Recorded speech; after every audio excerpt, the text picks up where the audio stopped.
Miss Roberts, is it true that while we are here at this news conference, the Indians are honoring the students who were killed in a special burial ceremony out on the reservation? Miss Roberts, did it ever happen before that so many thousands of rounds of ammunition were fired into the dormitories in such a short period of time? It happened many times before here. Kent State, the Orangeburg Massacre, 27 kids were shot at that one. Or Jackson State or Houston, any one of a dozen others. Students are slaughtered by trigger-happy police types and nothing is ever done about it. Besides Billy Jack, who else was shot? How many were actually killed? There were 3 deaths. And 2 still on the critical list.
Washington replied to your request for an investigation. Are you kidding?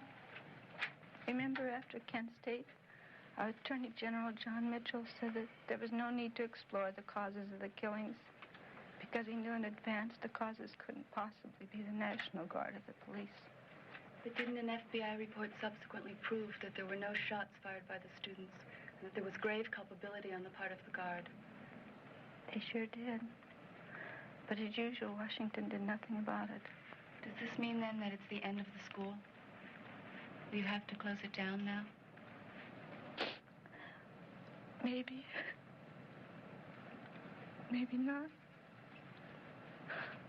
I honestly don't know at this point. I'm sorry, folks. Miss Roberts is very tired. You're going to have to leave. Thank you very much. Thank you, Mr. Roberts.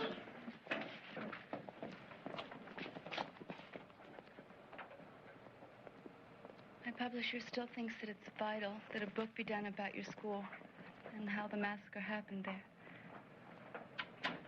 I wouldn't know where to begin. Maybe you could start with the arrest of Billy Jack.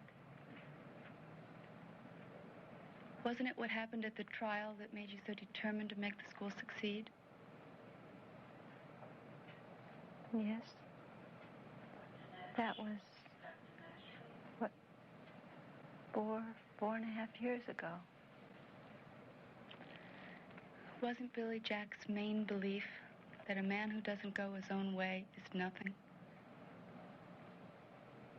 That's right. That's why they tried Billy. But we all knew what they were really trying was each man's right to find his own center, to follow his own conscience and to do his own thing without hurting or interfering with anybody else's. That ideal, to all of us, was Billy Jack. What you're saying, then, is that it doesn't make any difference to you whether this jury finds you innocent or guilty. And it doesn't make any difference to you whether you live or die. And you expect us to believe that you have absolutely no fear of the death penalty? I have a lot of fear. But I have a lot more respect. Long ago, I learned that he's my constant companion. He eats with me, he walks with me, he even sleeps with me. I'm sorry, I must have missed something back there. Who is this faithful companion of yours? Death. Oh, I see. Now, tell me, is this death companion business some special part of your Indian beliefs? No. Every one of us is death is his constant companion. He sits with every one of us every second of our lives, only we're too terrified to really think about that. But once you do, it'll completely change your entire outlook on life. Well, how so? You ask yourself, even in the most serious crisis, how important would this really be if I were suddenly told that I just have one more week to live? So you learn to take nothing too seriously. On the other hand, you ask yourself, if this were my last act on earth, is this what I really want to do? So you learn on the one hand to be detached from the temporary things of this world, and on the other hand, you learn to appreciate every little thing in it all the more. During the trial, Sheriff Cole resigned, and Posner, who never really quite recovered from the death of his son, sold out all of his companies to his brother, the banker, and he quietly left town. And though we were happy about it then, it turned out to be one of the worst things that ever happened to us.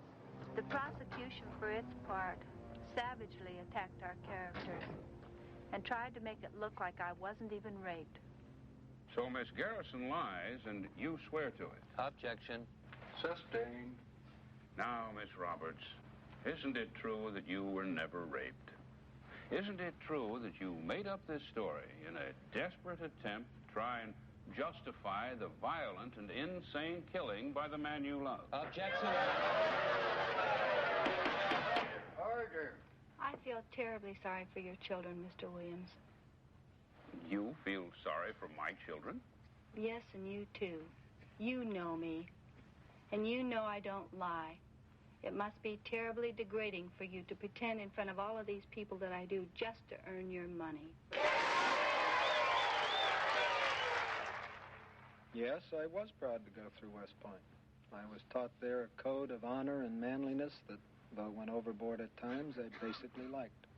Yet you brought charges against your own officers, including 2 staff commanders and a general. That's right. I charged them with the deliberate and senseless slaughtering of innocent women and children in the field, either directly or by men under their command, and by failing to report these atrocities or covering them up with full knowledge of same.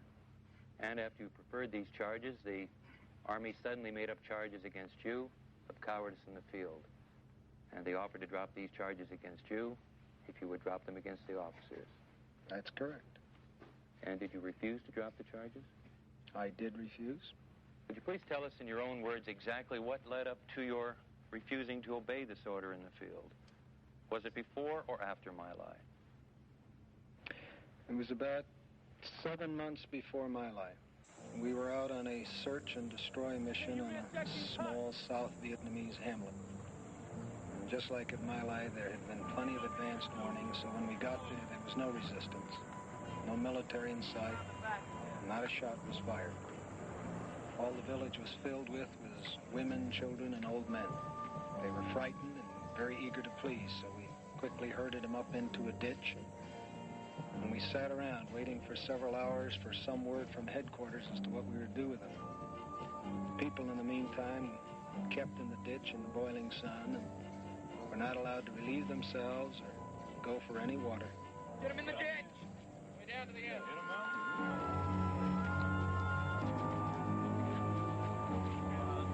Good. Tighten up that bag. There must be some mistake. There's no mistake, sir.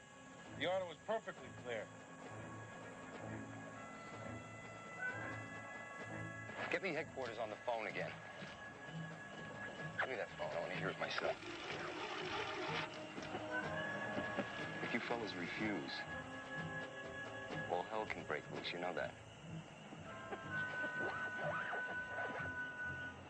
Are you absolutely sure, sir? There can be no mistake down the line. Yes, sir. I understand, sir.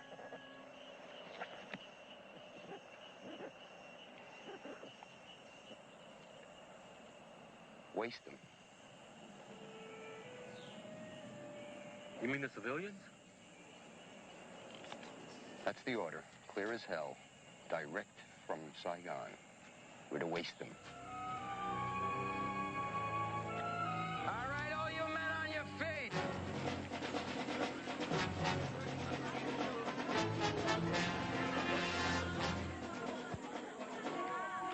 And clearly now, you disobey this order, and they can hang you. Lock and load!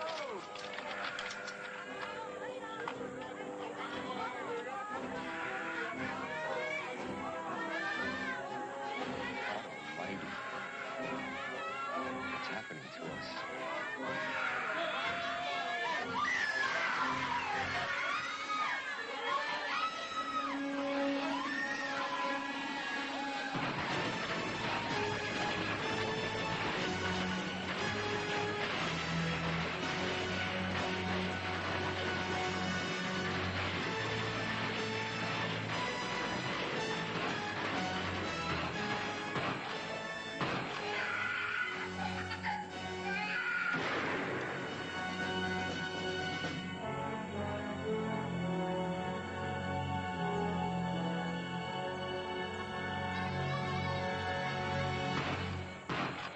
So, it was this senseless slaughter and sadistic brutality coming as official orders from Washington that turned you against America. No, not really. In war, when you've brainwashed men to become cold-blooded killers, you expect them to kill. Then what was it that made you bitter toward America? Lieutenant Kelly. Lieutenant Kelly. You mean because he was tried for war crimes at My Lai? No, he should have been tried. And so should all those colonels and generals and White House aides who ordered the whole affair, but were mysteriously let off scot-free. Then why Lieutenant Kelly? Because America made him into such a great hero. To me, they were sick and diseased men filled with evil who cut innocent women's throats and blew out the brains of babies, and America had raised him up and made him a national idol. What was that part about the president switching his colors? On December 8, 1969, every newspaper in this country carried President Nixon's sacred promise that he would personally investigate My Lai, and he would personally see to it that everyone involved, if they were found guilty, was punished to the full limit of the law. And so you feel that since every other officer involved to date has gone free, Nixon failed his pledge. Like any other mealy-mouthed, sellout politician, when he found out that he could get more votes by supporting Kelly, he did a complete flip-flop. And when I saw that the American people supported him in this, I knew then that the American conscience was dead, and that the great spirit of this nation, which to me began back in Boston and Virginia during the American Revolution, that it could never again be revived. Ladies and gentlemen of the jury, have you reached a decision? We have, Your Honor. We, the jury, unanimously find Billy Jack guilty of involuntary manslaughter.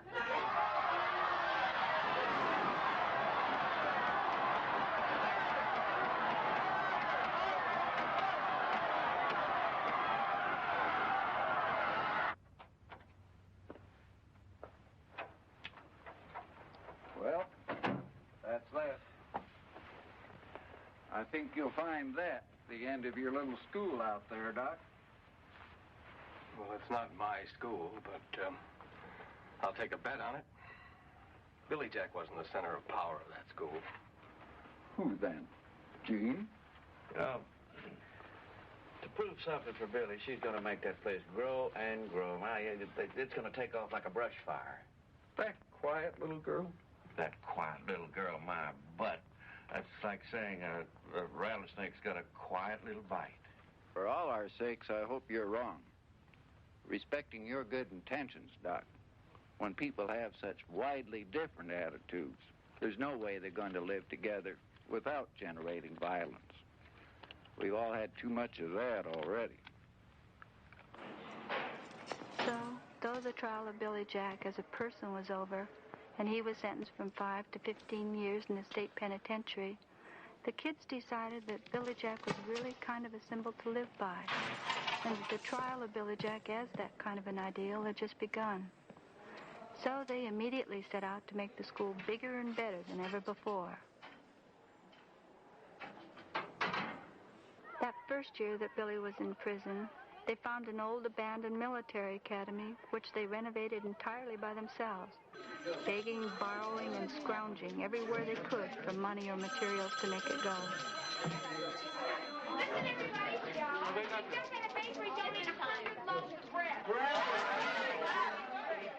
The entire school was built and owned by the kids, and they governed themselves on the simple philosophy that where there's power, there can never be love, and where there is love, there's no need for power. Knowing that you can't really deal and understand other people until you first understand yourself, every program was based on learning how to cope and understand your own feelings first, in order to understand and relate to other people. This philosophy they carried into everything, from meditation and body awareness exercises, all kinds of dance, even belly dancing, music, band, drill team, arts, crafts, advanced physics, mathematics, psychology, the classics, even into athletics, which they called yoga athletics, from yoga tennis to yoga football and every sport in between. The idea always being that the thrill of participating in the self-discipline one developed while training, preparing, and learning made one a winner for the rest of his life, no matter how well he played or how the temporary contest came out. And so winning and losing or worrying about someone grading your efforts was just not all that important anymore. Growing and having the fun and privilege of doing it, that was everything. I heard something about taking the grant that was given as part of the deal for Billy Jack's surrender and then building a radio station or a recording studio or something like that. That's right. They went out and sold their own recordings door to door, and the royalties really helped the school to continue to grow. At last the day is here, the day we both did fear, to show this love inside. We can no longer hide, just to touch you now, to show you how I've wanted you to want me to give my love, all my love to you. With some of the royalties, they started an institute for child abuse and children's rights. And in working with these abused and orphaned children, they were stunned to find out what was secretly going on in children's orphanages and juvenile courts, state institution for disturbed and retarded children, children's hospitals, and education in general. Was that when they started their nadir-type newspaper and magazine? And then began those scorching exposés on government corruption and consumer rip-offs? That's right. And it was in doing those exposés that our troubles really began. We've been digging. You remember back in December of '73 when the Interior Department, called in, was it 250 oil executives to work on the fuel allocation, right? So we started digging behind that, and we found out that the oil barons and the White House manipulated the whole energy crisis, including the Israeli war. Right. Just unbelievable profits. It makes the Alaskan pipeline look like kid stuff. But are you aware what could happen? I mean, that could blow the dome off the Capitol. I mean, we had the FBI, the CIA, the plumbers, the sequel to the plumbers. It'd be a tremendous blow. You know what they can do? If we don't tell our sources, they can arrest us. Just like that. She's absolutely right. I mean, it happened. In '72, the LA Times spent $200,000 in legal fees defending their reporters who were subpoenaed to reveal their sources. I mean, that's the LA Times. We don't stand a chance. They're either going to blow us up altogether, or they're just going to close the school down. I want to do an expose on the IBM ribbon conspiracy. The fantastic reader response made the kids determined to bring these exposés to a wider public. So they decided to build their own TV station. They put on a 4th of July type fundraising drive, which they called 1984 is Closer Than You Think. And it culminated in the largest drill team and band marathon ever held in this country. Kids came from all over the U.S. and Canada at their own expense. And every day and night, the donated Coliseum was filled. Just pull it down. Hurry up. You're on next. Wanting to love you, not wanting you to know I love you. Oh, I love you.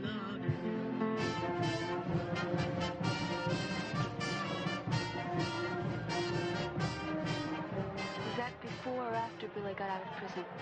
No, it was just before. I remember because Ford had just shocked the nation by pardoning Nixon and agreeing to let him destroy the tapes. We were all so angry at the way politicians at every level of government constantly use television to lie, con, and manipulate people. Oh, I know. I covered a candidate in California once who had campaign contributions from the oil companies. Would you believe he dared to advertise himself as the one the oil companies feared the most? That's right. And because of things like that, the kids decided to fight fire with fire before it was too late. Well, I mean, look at how they packaged Nixon as the law and order candidate who would bind the nation's wounds and bring us all together.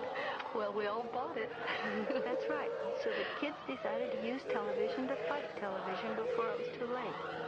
And they took their investigations being done in the magazines right into the streets, where the public could see for themselves the secret deals and rip-offs right where they were happening.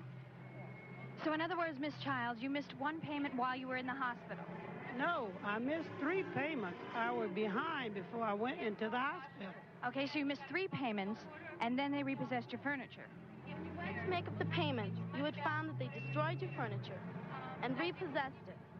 And now they refuse to refund the money to you, on which you had paid on it 2 years before they repossessed it. Now, is that correct? Honey, that's correct.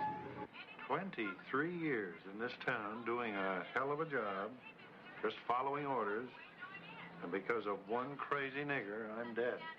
It's not the woman. It's that school and their TV station. I think the manager's going to come out, get on camera, too. Okay, all right. Excuse me. We think as assistant manager that we should have the store side of the story so that we could have all of the viewpoints presented fairly. May we have a comment? No comment. We were just trying to be fair, sir. We tried. Join in. Hello? Yes, sir.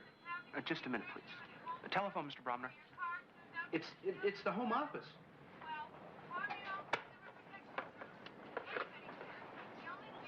Yes, sir. Well, thank you, sir. It's a tough situation. Right. Well, I just went according to the manual, sir. Right away. Replace the old lady's furniture. With used furniture? With brand new. It just hit the wire services. Those crazy, lousy kids. What did they think? I wanted to take the old lady's furniture? It was shortly after that they started bugging our phones and the FBI started making mysterious and routine calls to the school, pretending that it was for clearances for the federal grants that the government had been giving us ever since Billy Jack surrendered.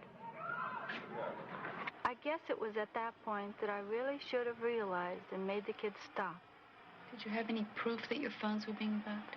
Yeah, one of the kids, a graduate of Caltech, I think, not only developed a device which could tell us when our phone was being tapped, but he and another couple of electronic geniuses developed a lie detector that was even more accurate than the polygraph machine.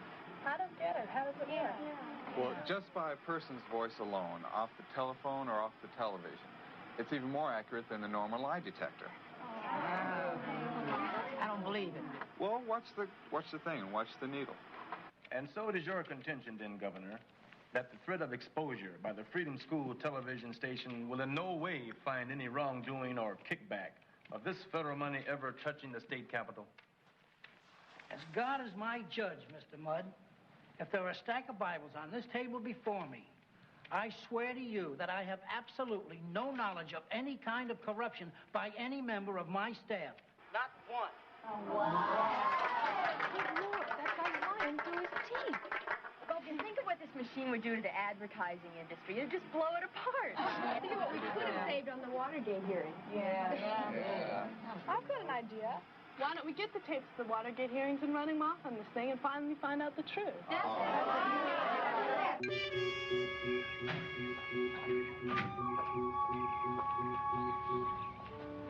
Pardon me, Mrs. Merrick. We're from the FBI, and we'd just like to ask you a few routine questions about your child. Something wrong? No.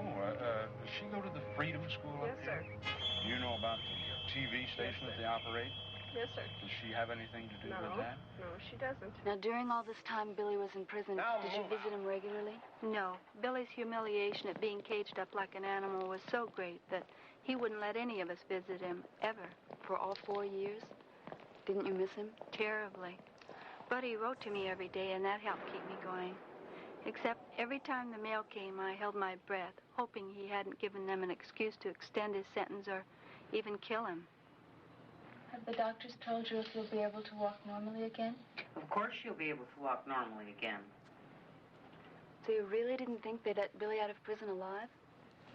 No. Not even if they had to shoot him when he was going through the gates on parole. Bet you remember that day when he got out. I sure do. It was the day we had our first international seminar on child abuse. Child abuse? Yeah. The kids had done an expose on child abuse. Child battering. And how widespread it is here in this country. Pretty soon, we became recognized as one of the few places that could successfully help parents who battered their children.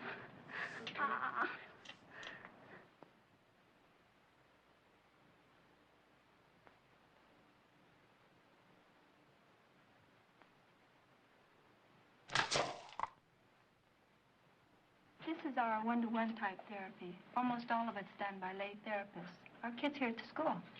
Was the boy born without his hand? No, his father cut it off in a fit of rage. It's a horrible history of torture. All of our professional staff has pretty much given up on him. Only Carol refuses to take no for an answer. Oh, you don't really think she'll succeed? You obviously don't know Carol. Okay, tough monkey. Time to shower up for the press.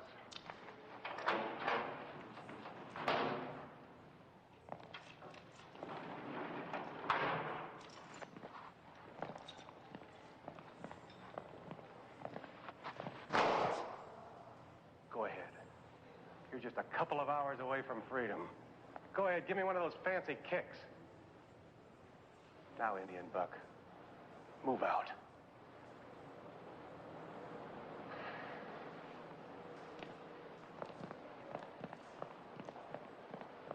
So in summary, then, you're saying to love those that we find really despicable, that we really can hate. And I can really hate these people that cut off the fingers and beat their children. And somehow in the experience of loving them, they're going to change before our eyes and stop beating their children. That's it exactly. As you know, in a normal parent-child relationship, the parent is there to supply the child's needs. But in the case of the child abuser, the parent is so desperate for love, he expects the child to fulfill his needs. Well, when the child can't do it or is incapable or for whatever reason, the parent ends up beating him. I'm sure some of you have experienced this, say, of some parents that have watched their children in Little League. We find that one child usually becomes the scapegoat. It's usually the child most resembling the parent doing the abusing. You know, when you think about it, there are many, many kinds of child abuse. But it's only when it breaks out in physical violence that we recognize it as something horrible. Dr. Robert, your complete claim, then, is that by loving these battering parents instead of punishing or confining them, that actually works in stopping further beating of their children. Absolutely. You're involved in child abuse, and I'll bet you're using some form of punishment, threat, or maybe even jailing, I don't know. Now, you know your cure rate is less than 25%. Ours, on the other hand, is over 90. Dr. Roberts. I'm sorry. No, I beg your No, pardon. go ahead, you No. make it. The whole fate of the human race depends upon our ability to handle and recognize normal aggression and the hostility in us. Now, have you thought about applying this to other areas of our society? Yes, as an example, this entire school here is built upon the same principle. And we would fervently like to try it in other areas. What Gina's really taught us here and in the Child Abuse Center is that everyone has inside of them a fantastic force, and it can really change people once it's unleashed. So that's where the school gets its pacifism? I'm sorry, I just can't stomach that word pacifism. Because when people hear that we're pacifists, they automatically feel we're sitting around waiting and sometimes even retreating from life. Whereas we feel the thing that we've got here is a living, dynamic, positive force that has the ability to change the most warped lives, turn on the most confused and lost people, and I think we all literally feel here that it could possibly rebuild the world. Is this what you call nonviolence? No, I'm sorry. We call it by something much cornier than that. We call it love.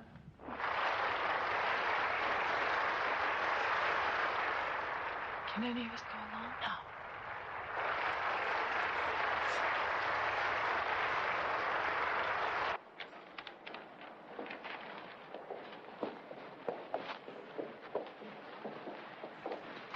Billy, there's a big press contingent waiting for you up in my office. And I think it would be a good idea for you and me to get together and talk about what we're going to say. That it? Billy, it would be to everyone's advantage if you would cooperate with Warden Sells.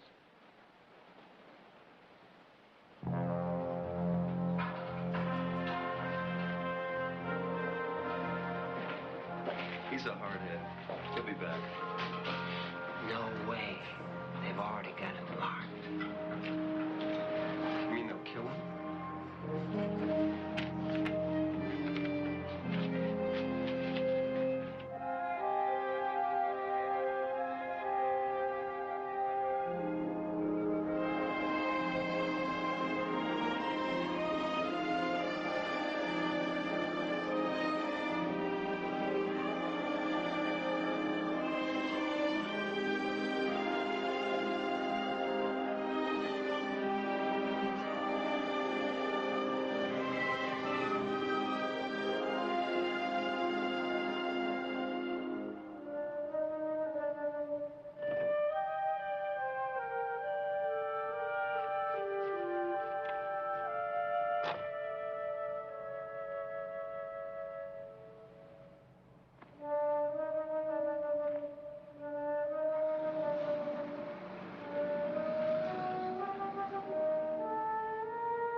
You're not little Carol?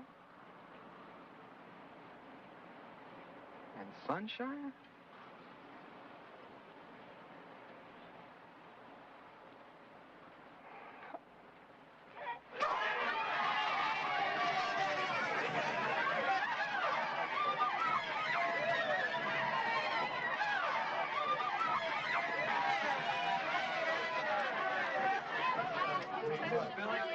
Could you come in here a minute?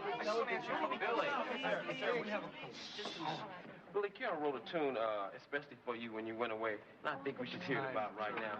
Won't we all kind of be quiet and let's, listen to this tune.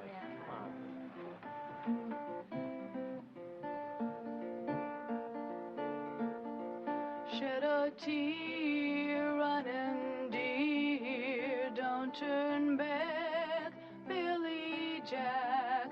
I am crying, are you dying just for me?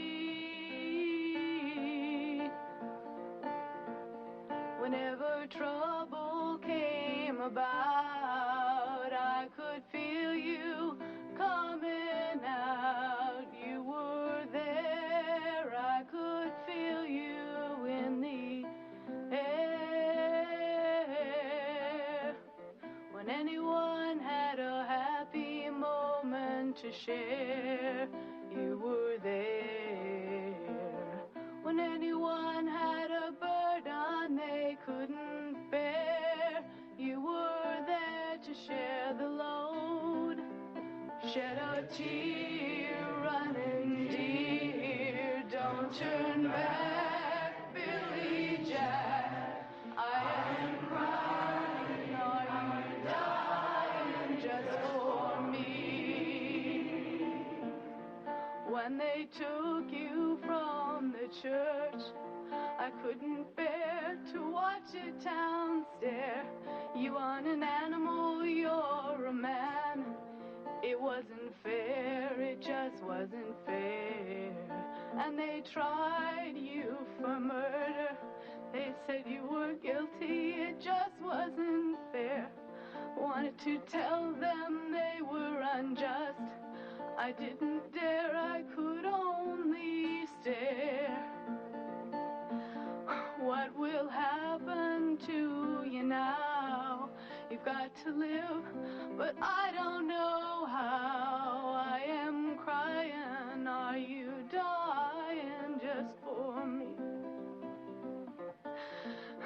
Shed a tear, running dear, don't turn back, Billy Jack.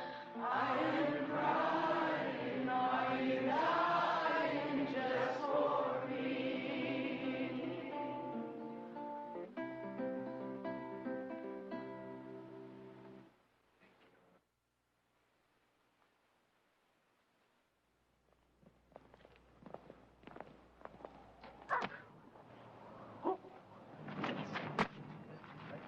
Okay, what's the next item?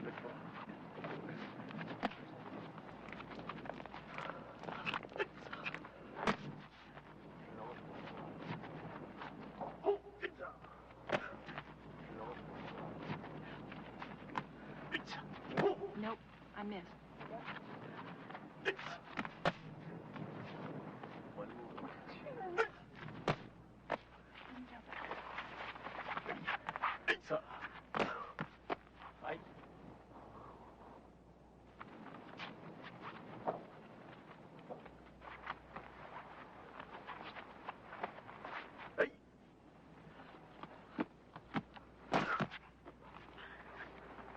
Karate? Hapkido.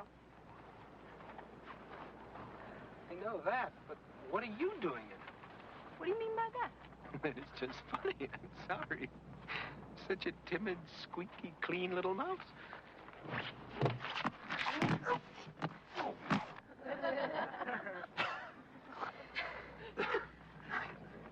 I thought you were supposed to be non-violent, for God's sake. Even the Buddhist monks had to learn something to keep from being attacked. Think of all those men out there who like to get their hands on their sexy little body. Think of all those men out there who like to get their hands on her sexy little body. body. Here, let me help you. All I care about right now is my own body. My God, you broke my back. Billy, I'd like you to meet Mr. Han from Korea, the Hapkido master here in the United States. How do you do? You have the honor of hearing about your kicks in Korea. Well, thank you. Is it true? Do you really can do jumper spinning kicks? After you.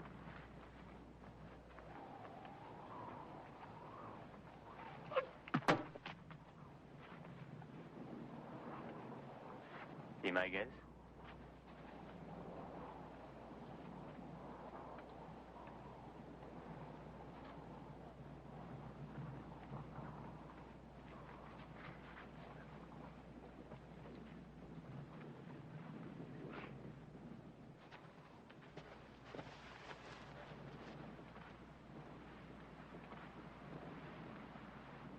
Just hold it like that.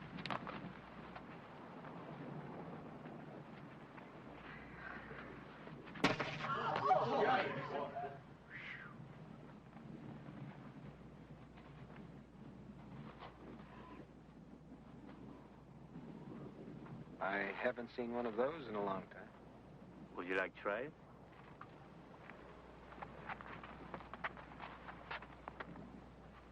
After you.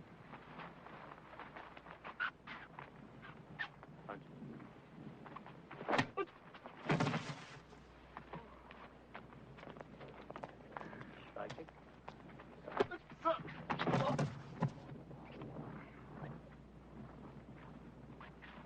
Be my guest?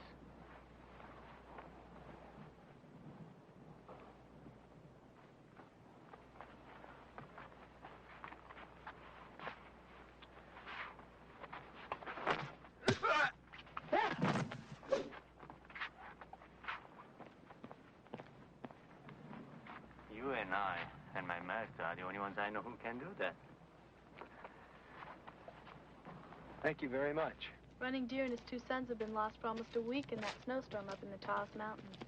Blue Elk wants to know if any of our skiers or any of the kids from the survival program can go up and search. How about the rescue patrol, Blue Elk? Have they been notified? Well, we The highway patrol and the ranger station, they don't give a damn when Indians are involved. At the ranger station, all they could tell us that he's probably out drunk someplace, and they refuse to help us. Okay, I'll get the sheriff. Carol, you go get some of the kids in their winter gear. Okay. And tell them to dress warm, because it's a terrible blizzard up there. This family's been starving for weeks. The father and the two sons went out after deer, and they're probably lost in that storm up on Independence Ridge. See if you can get a chopper into Latigo Canyon. If not, try to get someone to ski down the other side of Independence. Over. No way I can get it open! Okay. Good job.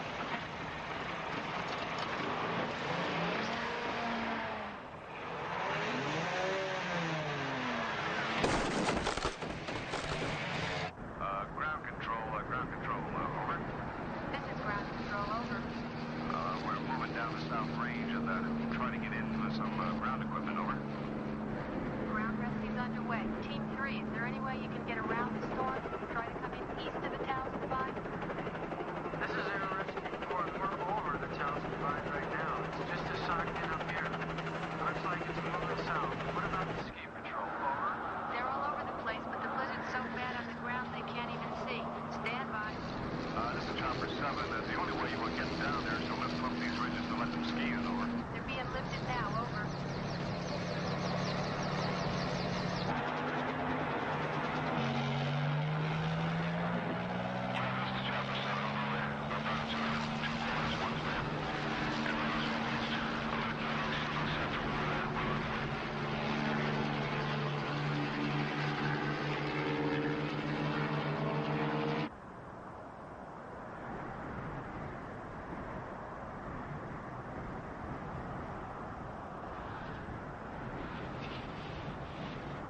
This is Instrument 4. Instrument 4 calling. Can anybody read me? Please, somebody come over.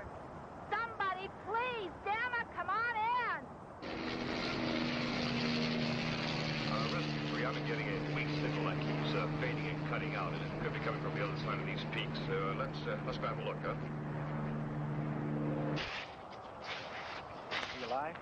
barely, and I can't get anybody on this thing. No, you never will with these peaks. Can you get below this storm down over on Independence Ridge? Go.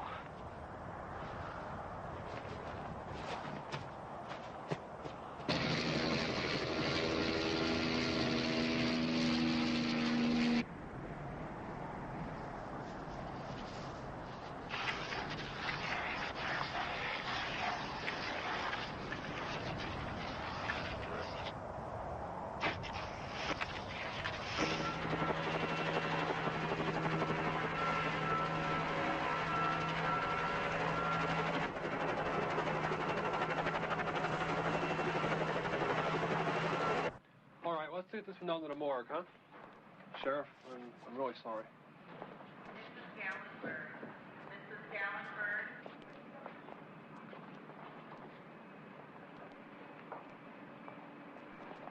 Why are you bringing him in here? That's what they told me to do with him. Well, he goes down to City Hospital. Bundle him up good and go with him in the ambulance. Ambulance? Where are you taking him? Down to the Indian Hospital. Well, that'll waste time. Why not treat him here?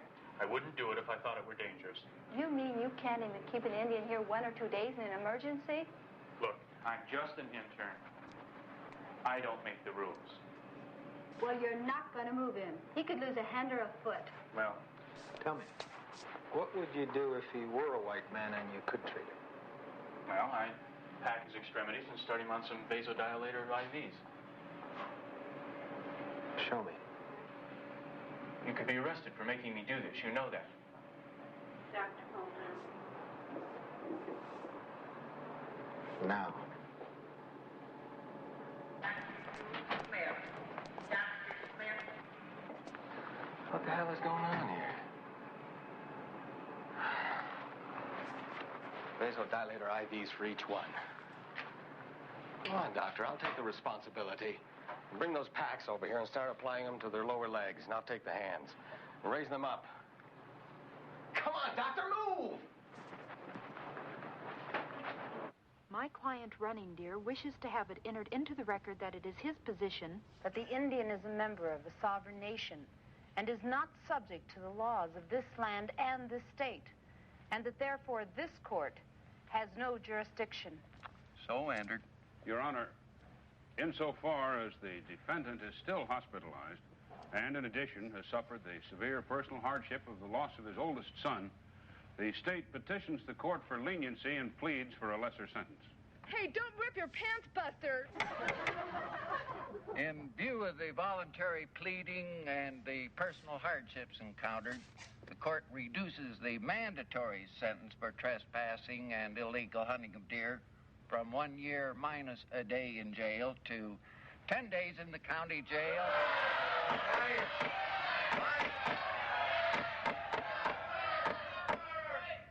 And a period of probation to be not less than 1 year.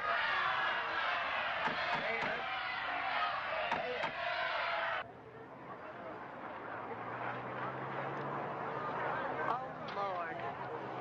Now what are they being hassled for?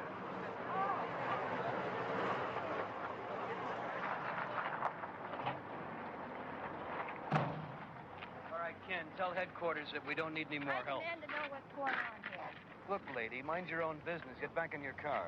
This is my business. These are my students. Now tell me what's going on. Lady, they were disturbing the peace. We got a report of possession. We're just checking it out. Now, I suggest you stand back or I will arrest you for interference. You just try. Oh, lady.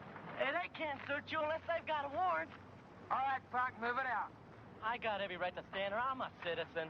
Well, so am I, Puck. Now move it out.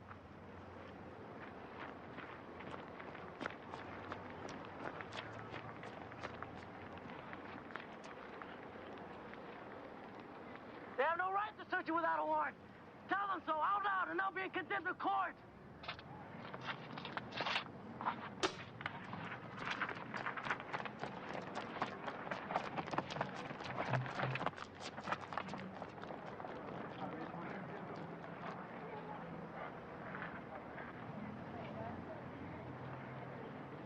What the hell do you think you're doing? It's your choice, lady. You can do as you're told or get your head split open. Listen, Buster, you're not going to feel me up. I'll search you right here or in the paddy wagon. It's your choice. Jim, you're out of line now. Knock it off. Well, hell, my dear. You can fill me up right here in the bus or the lawn, anywhere you want to do it.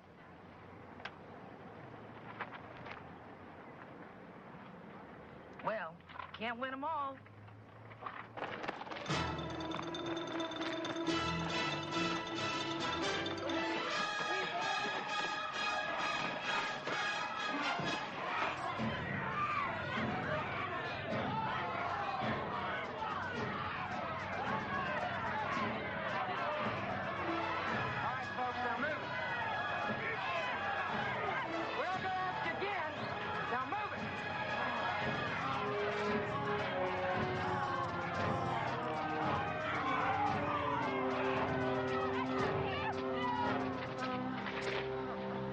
Okay, Allie Lawyer.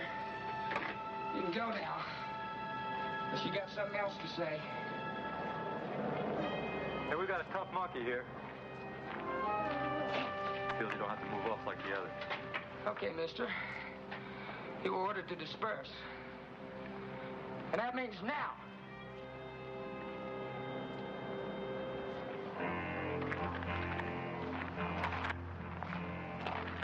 Somebody else need a lesson? Yeah.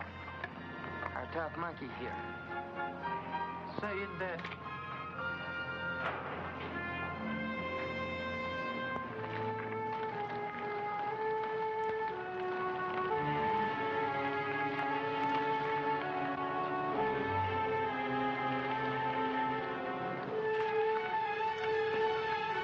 We'll have to shoot him.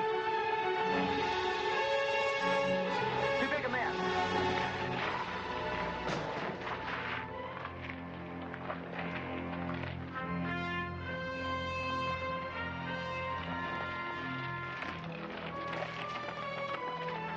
Billy, you heard what the sheriff said. You just can't keep doing this. Well, what would you rather I did then? Let him club him to death? Under alienation and guardianship, the government has the right to sell, trade, or give away all the Indian land to whomever it pleases. Which are usually their friends who put up campaign funds. And under guardianship, they control our water. They control our plumbing. They control our worship. They control our land, and they control our money. They control every damn thing in our lives. Mr. Strump, as our agent, we want to know what you're going to do. What the Congress declared was a bill giving you self-determination. Ah, Congress is a bunch of filthy, rotten, lying thieves. And to get some industry in here by either leasing or selling this land, which isn't worth a damn to anybody anyway.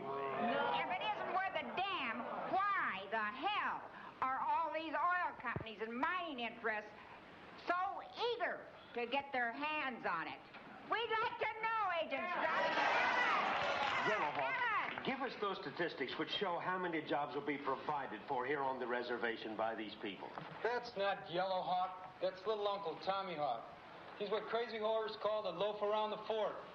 He's a bought and paid apple, and you know it. It happens every time you radical activists come in here. Sheriff everything, and then you skip out. And it's the children and those of us that are left behind that have to stay and take the beating. My father was a tribal chairman, and my grandfather was a man of medicine for many years. And I'm an activist. Hey, he doesn't mean you, Blue Elk. He means me. And me. And in a sense, he's right. They do have to put up with pressure every day. They control our health. How's it going? Well, not very good, I'm afraid. And you know who the trustee is. It's Posner's First National Bank in this state. And he's got $80 million of Indian money in his trust. I thought we were here to discuss Running Deer, to get the tribal permission to use him as a test case for international law before the World Court. Yeah. We've got names, we've got dates and exact amounts, and we're going to bring it out in international court. A person could get killed with foolish talk like that. Many of us already have been. Because if they can't buy us out with scholarships or grants, they kill us. Right.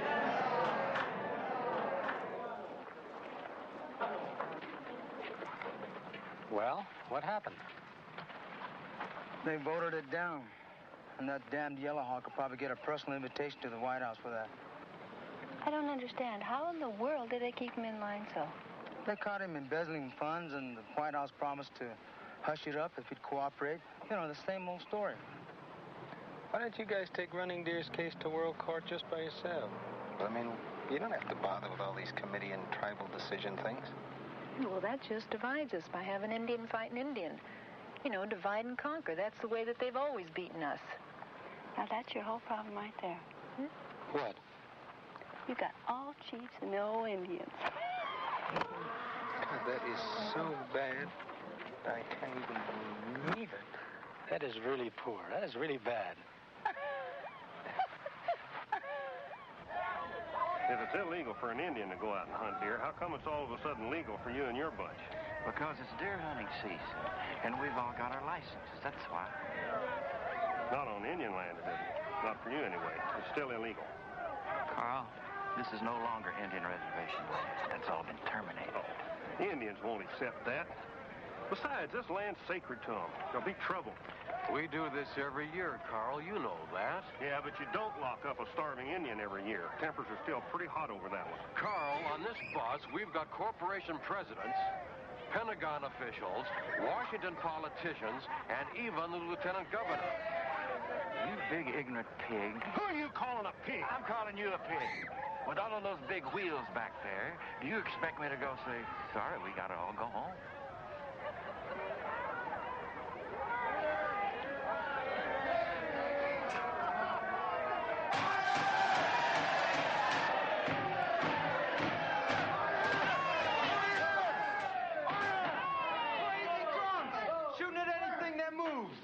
Our women and children are afraid to move out of their homes for water. Who is it they're shooting? What are you talking about? Running deer couldn't even kill a deer to feed his starving family. Right. Indians have to go hungry. But these trophy hunters, they come in here and do as they damn please. And kill all the deer they want. All right. The question is, what are we going to do about it? Let's run them out. I think we should take some cameras and go down and take some pictures of them and their call girls in the nude and turn them into the newspaper. Yeah. Better than that. Better than that. Let's send them to their wives. All right. Besides, they've got a right to hunt on Indian land. Yeah. That's what the law students were trying to tell you before. That's no longer Indian land. That's part of the reservation that they've been quietly terminating for our own good. Not to me, it isn't. What is that supposed to mean? I never voted for termination. Did anybody in this room ever vote for termination? No! Do you know of any tribal member who knowingly voted for termination? No! Then to me, they're still illegally on Indian land, and this tribal council has the authority to arrest them and drive them out. What do you mean, arrest them? Who's going to do it? I will. The tribal police, or anyone in this room who's man enough to go with me. Or tell me something. Are you afraid to stand up to the white man even when he's shooting at your wives and your children?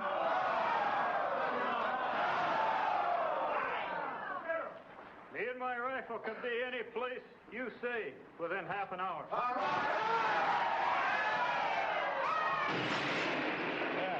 What they're calling this the International Symposium on the Law from the American Indians' Legal Rights. And let me tell you guys something. The real purpose of this is to make it look like everybody's stealing from the Indians. Oh, come on, Posner. I've handled dozens of land sales of Indians, and even I don't know what termination is. Do you? Look, these radical Indians are taking payoffs on all sides. Who cares? As long as they don't terminate my lease. I've only got 92 more years for it to run. Well, you sure as hell better hope that conference never takes place, because if it does, we're all in for a lot of surprises.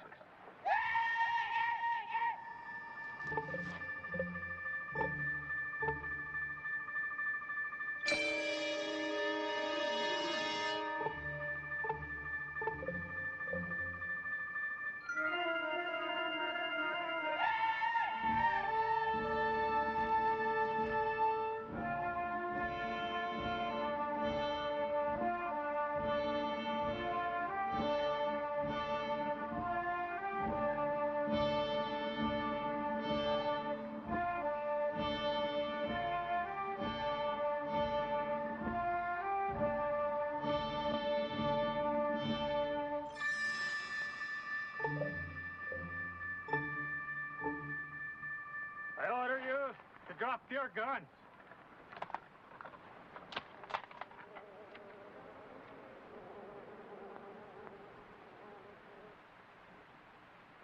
You sentence our brother Running Deer to jail for killing a deer to feed his starving children. And yet you dare to come here and do this? What do you call this sport? I was wrong. I'll correct that injustice to the Indian. Well, tell me, just how are you going to do that? He's already spent 10 days rotting in your lousy jail like a caged animal. I'll give Running Deer a job. A good job. More money than he could possibly earn. Because he's an Indian? And you got one pay scale for your whites and one for your Indians? Oh, come on now. Don't be childish. All of you. You are all illegally trespassing on Indian land, and you are all going to be tried by us. Here and now. If this is a tribal decision, where's Yellow Hawk and Little Bear? Probably back home sucking up your spit. Billy, I'm Lieutenant Governor Barnes. This is George Shipley.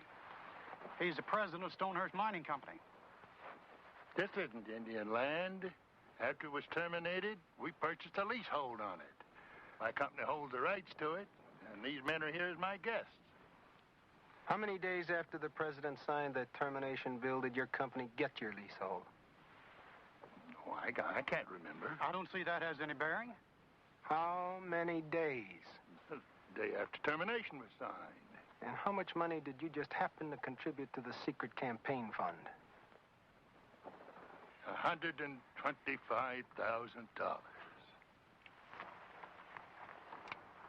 What did you say your name was? My name is George Shipley. I'm president of the Stonehurst Mining Company. You know, Shipley, I think I'll just kill you right where you stand. We've made a terrible mistake, and you've got the upper hand for now. Take advantage of it, and all you'll do is fan the flames of hatred higher. And then later on, all of us here, somehow, we'll get even. Trying us isn't going to solve anything. Blue Elk, Rolling Thunder. I know we don't think much of each other, but we're realists. Now what the lieutenant governor has to say is true. You may feel good now, but you're going to suffer later. All right. We'll not try you now. We'll just take a good, clean picture of each and every one of you for future reference. Okay, you heard him. I want 2 lines here. Women to the front, men to the rear. And I want all the men to take off them hats. Now, come on. Oh, you've really gone too far this time, Billy. You're making a terrible mistake photographing those men. You know, the last time one of you Posners uttered that lousy cliche, one of you got killed. Now, tell me, don't you ever learn? You people back there, that means you too. Let's go. And I'll swear to God, you're really going to pay for this one. Take that hat off. I'm talking to you. Dean, how much more is going to have to happen before you can get those kids to pull back on those exposés? Taking pictures of those people just infuriated them. It made matters much worse. I know that, Carl. But I can't tell the kids on one hand I have complete confidence that they can govern themselves, and then on the other hand take it away when there's an important decision to be made. Either you decide to trust them on the vital decisions or you don't. As simple as that. Yes, but you can speak out, can't you? I mean, get up and present your point of view. I don't see why you can't argue against something you think is bad or destructive, as long as the kids have the right to vote it down if they don't agree with you. Yeah, I know, but oftentimes kids have a tendency to hero worship. And I just think if Billy or I got up and argued a point, some of these kids would just blindly follow because they identify with us so much. And I'm sorry, I just don't think that's fair. What you're saying, then, is that when you get right down to it, you don't really believe they're adult enough to make their own decisions. Grandfather, I would be honored if you would teach me how to pierce the veil and go to that other world and make my own inward journey to find my own center. I would be honored, Grandfather, if you would teach me the way. There are many enemies in this world waiting to destroy you. If you are to survive, you will have to find peace in yourself first. That is why I want to make the inward journey. The inward journey is dangerous, filled with terrifying evil. There are many demons of great power. It takes much wisdom to learn that they are of your own making. And first, you must learn to see your own shadow. How will I learn to see my shadow, Grandfather? Many cannot survive the dangerous inward journey. But if you do, in time you will come face to face with your own shadow. Then you will know what I mean.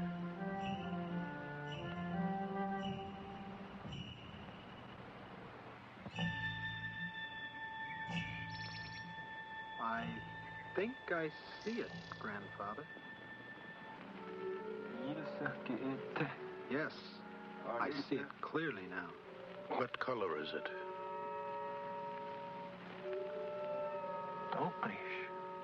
Blue. A bright blue.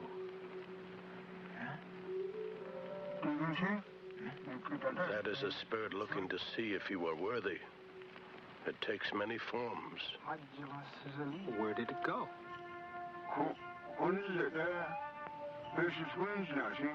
When you can tell me where the flame comes from, I will tell you where it goes when it goes out.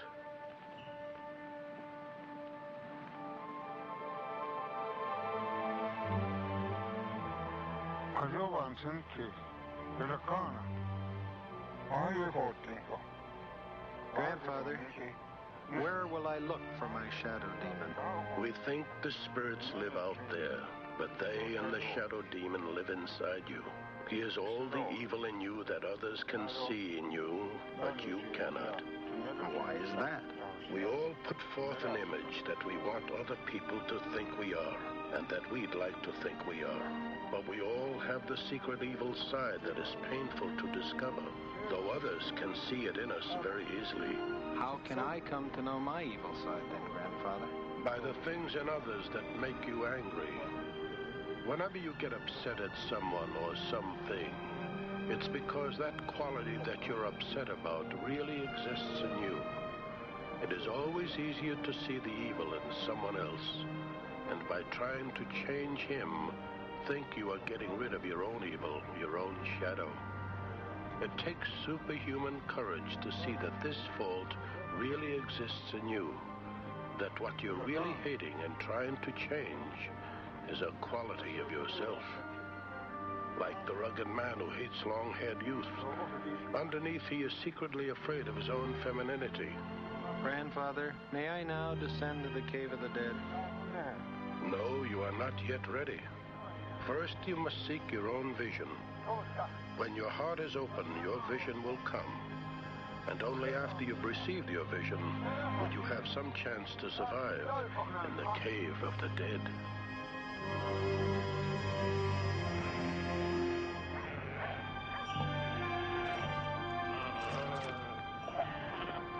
Hello, Blue Rock. How long has Billy gone without food and water? 7 days now. And on the 8th, if he's worthy of it, his vision will come. But if a woman enters these sacred grounds, the medicine is lost. You'll have to go back. I'm sorry. What are you guys going to do when the women's lib hears about this? You have to take that up with the spirits.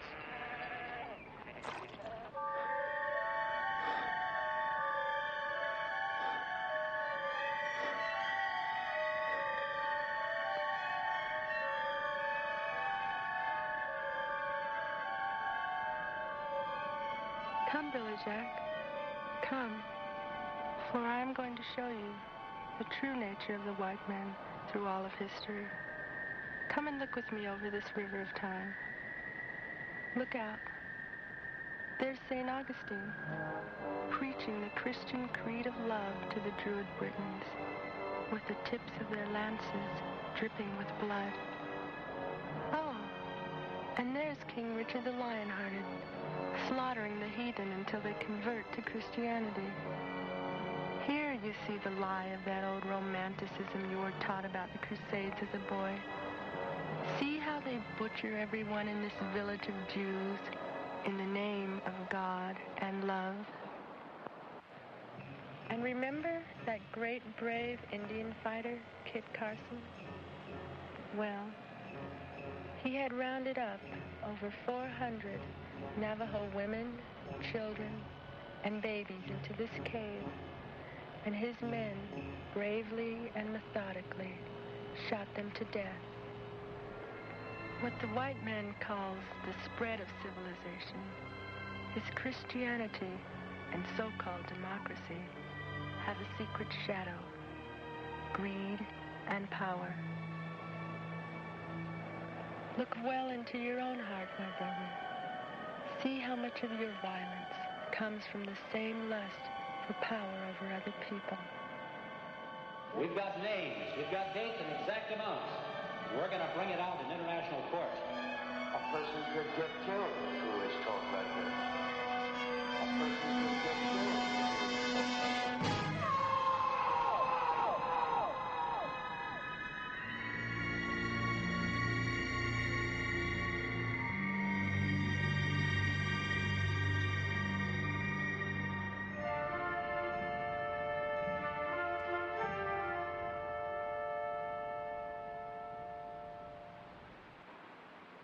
Okay, that one went pretty well. Which one do you think goes next? Come on, try it. Let's try this one, see what happens. No good for the... Oh, my God. I don't know where she gets the patience. You got to remember, Carol, Danny has been in over 20 foster homes. And he was even put in solitary confinement in one of the detention homes when he was 4 years old. He's never known anything but brutality and rejection. I understand all that. What can I do about it? Every single expert told me he's hopeless. Honey, we can keep loving him and loving him no matter what he does. But you got to remember, he's going to have a hard time accepting that love because he's going to be afraid that he'll be torn away like everything else in his life because he's convinced he's so evil. So we just can never, never get mad at him. And more important, we just cannot give up loving him. Well, I'm not going to give up. What I want to know is, while we're doing all this loving, who's supposed to be loving us? I'll love you, honey. This school has no legal right to detain the child. Now, if we have to find Danny's parents and get them to regain custody, we will. And if that doesn't work, we'll have him committed to a mental hospital. You'll do what? Any attempt by your group or Posner's group or any other group makes to attack this school through that child will be met by the finest lawyers and the most widespread publicity that money can buy. You're just trying to get back at us because we've exposed the filthy conditions of your state hospital. Why don't you go and clean them up so they're fit for human beings? You do that. We have evidence the child is unhappy here and is constantly going into fits of rage. Mister, you are so stupid. It's Harry, this is not constructive. Now, it's clear the dean is not going to give up the child without a legal battle. So, if you want to see it through, you're just going to have to take her to court. Fair enough. It shouldn't be too difficult to prove that this environment is too radical an environment. Bring up a young child in. What you men are really saying is this constant harassment and this bugging of our telephones, it'll all magically stop if we decide to give up the Indian rights seminar. Oh, wait a minute. I'm sorry. I haven't any idea what you're talking about. And I'm sure your phones aren't tapped. That's illegal without a court order. Will you go get Bugger and tell him to bring the machine here? So you can just go back and tell whoever sent you that they can just stop bugging our phones because we can knock out their bug anytime we want to. Is this phone now being tapped? Oh, yes, with an infinity type that is picking up everything being said in this room from this phone without you even lifting up the phone receiver. So whenever we want to talk without anyone else listening in, we just call on Bugger. Bugger, hit the switch. You didn't turn this thing off, did you? Turn off what? I don't know. It's weird. It's gone blank. I can't hear anything. Well, check your relays. Mr. Posner, allegations have been made that the $80 million trust that was given to you by the Indian Bureau for the land sale was turned over to you as trustee instead of the bank in Wyoming, and this is because of your heavy campaign contributions in Washington. Look, that's ridiculous. I'm not even aware of what campaign contributions that my executive committee decides to make. But I do know that they're made on a strictly impartial basis. have no friends at all in Washington. I mean, there isn't anybody up there. Well, or certainly any heavy campaign contributions. Certainly I have friends in Washington, don't you? What can I do for you, Princess? Aren't you responsible for helping Eisenhower back in the 50s affect the transfer of Indian trust monies to local banks here and throughout the state so that you could invest it at a great personal profit? Oh, that's quite a long time ago, but no, that's not true. Absolutely not. What does it say? What does it say? Basically, it says the man is lying through his teeth. What's that ticking? I'm picking up a strange ticking sound from the transmitter. Since Eisenhower, but What's the sound? right in this fall.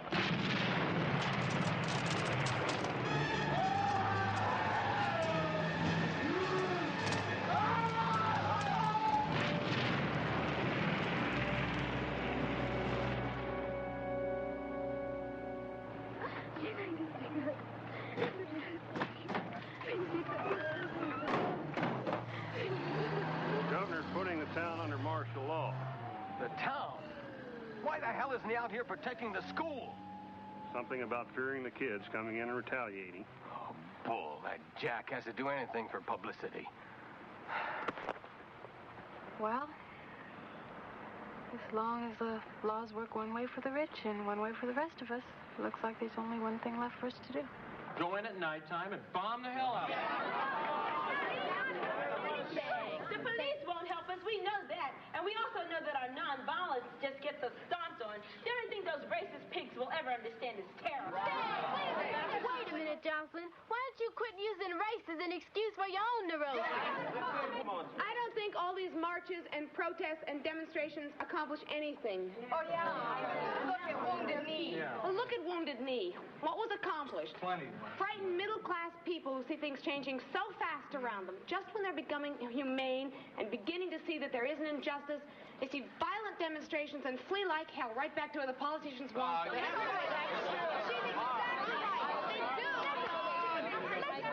She's exactly right. Why don't we come up with something different? Something that we really want. To show the people in town we're not monsters and we don't go around clubbing people and throwing bombs. Michelle, come on. King tried that approach, and tell me, where is he today? Oh, come on. That's beside the point. You know it. The hell it is. I'm right on the point. Where's everything he's done, or anybody else for that matter? Right. They blew it off like they blew off his head. To go in and bomb now is not acting. It's reacting to what they've done to us. And the guy who's making you react is, in fact, controlling you. I agree with Michelle. Instead of reacting to them, why don't we just once go in and do what's good for us? I'd like to add something to that, if I might. Would you like to come up here and speak, Chief? I thought we're supposed to make our own decisions.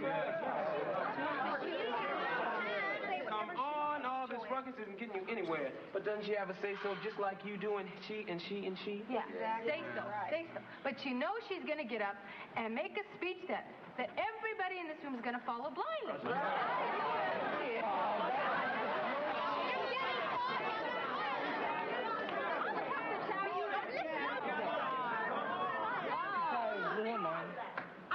Tell you, man, look, either we decide or, quote, Big Mama there decides for us.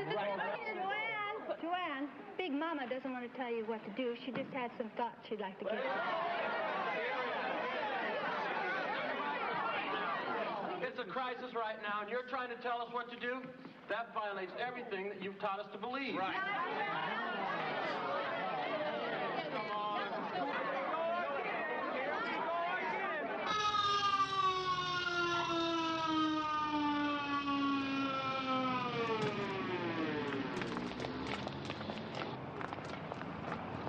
Well, it's about time. My God, at least someone's got common sense. What do you mean? Stopping these riots before they start. Thank God, at least we've got our governor with guts. Oh, come on, Blue Elk. We came all the way up here just to see Billy. Well, I can't help that. You can't see him now. This is a gathering of medicine men. Some of them are using smoke from religious herbs, and the others are purifying themselves for Billy's sacred journey. This whole mountain's closed. You mean they purify themselves just to take drugs? No. Only some do. And for them, the smoke of the medicine is a divine spirit. If one is not totally prepared to meet him, if one is not fasted or purified in oneself thoroughly, or if outsiders interfere, the spirit would be angry and make Billy sick, or even take him away. Like when a kid is spaced, off in Stony Land? No. You people don't know anything about the other world, or about the powers that can so easily kill you. So when, like fools, you take drugs for kicks or to get high, you run a great danger. And when something happens, all you can talk about is mental illness, or you describe it as suicide. Come on, Blue Elk. We know all that, but when can we see him? Tomorrow morning, maybe. But you're going to have to wait halfway down the mountain. Now leave. All right, guys, come on.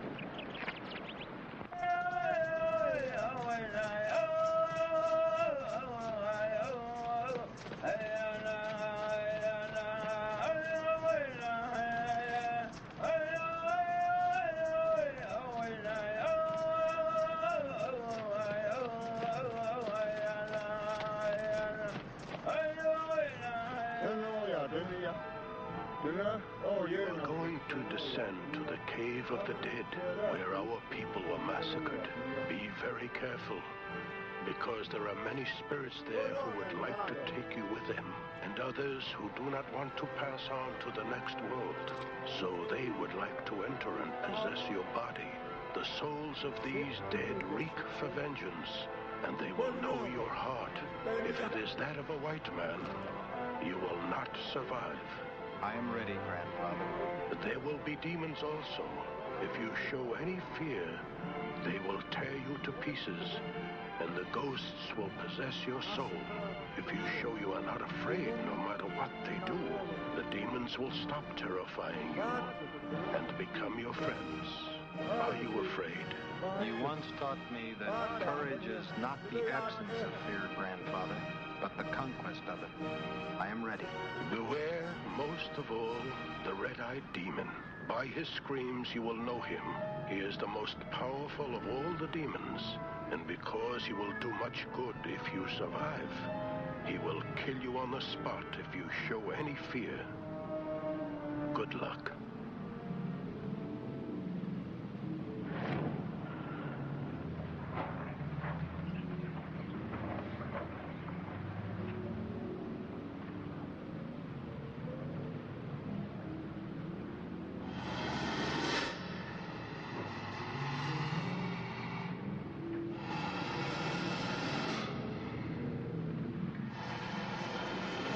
No cobras live in this country, my friend.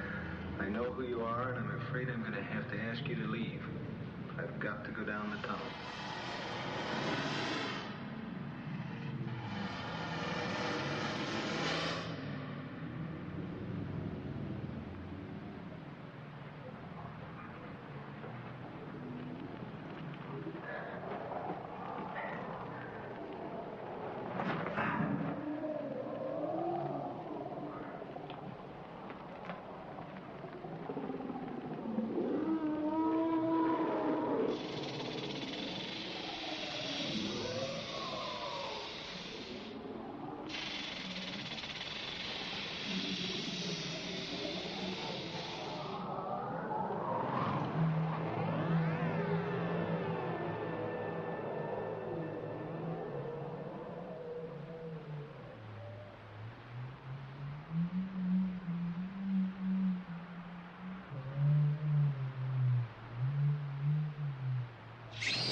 you're me. I am Louis Clown, your inner self. Someday, when you fully accept your fate and your death, then you will have me as your inner guide. But for now, you are to go to the desert and learn from the maiden. I'm sorry, I just can't understand all that's happening here. But that's your trouble. You always try to think and understand everything with your head instead of just feeling it with your heart. Now go and just experience what the maiden offers you.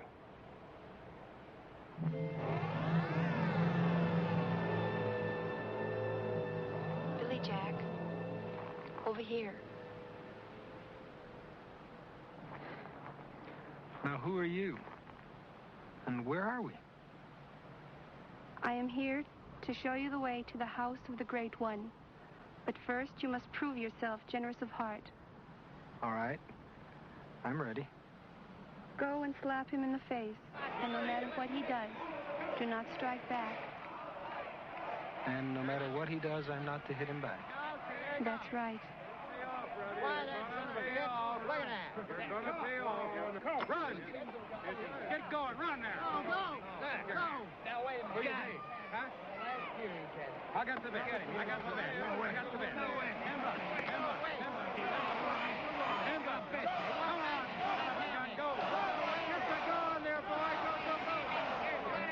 What I tell you? No way. You're down on the third line. All right, here you go. No way. I don't think you're going to particularly like this. Come on, let's go. Why, you stupid son of a... Come on. What I tell you? No way.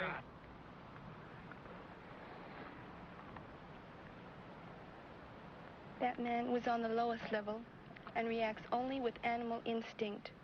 Treated with violence, he was immediately pulled down to the violent animal level, no better than the man who hit him. And so he ends up being controlled by the animal in the man who hit him.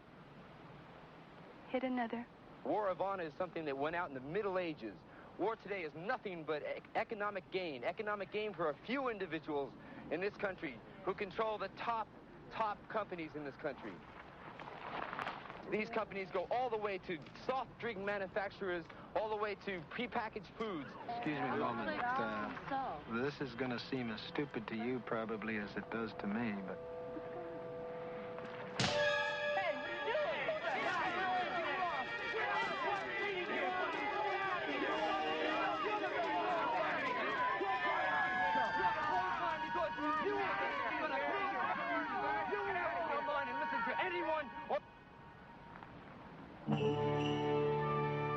He was on the second level. He could not be pulled down to the level of the brute beast, acting on physical violence, but was easily pulled away from what he was doing and lost control of his own center. So he, too, did not own his own soul, but could quickly be controlled by another. Once again,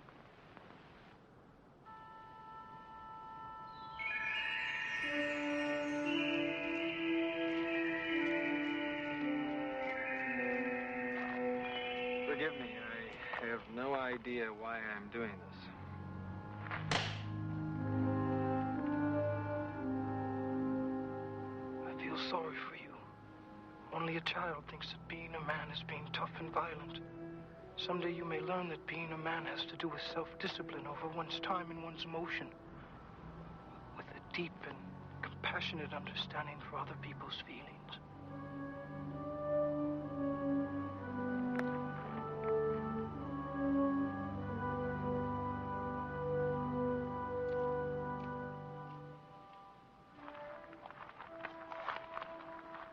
this man has reached the third level, where he is his own person, so that no man can force him to react, thereby control his actions or take anything away from him. Well, what about the fourth level? Who told you of the fourth level? I don't know. Nobody told me about the fourth level. It just kind of popped into my head, that's all. Look, can I go to my spiritual guide now? You may never go to him. He comes when he wills. And as yet you are not ready. So why not? I thought I just conquered my demon.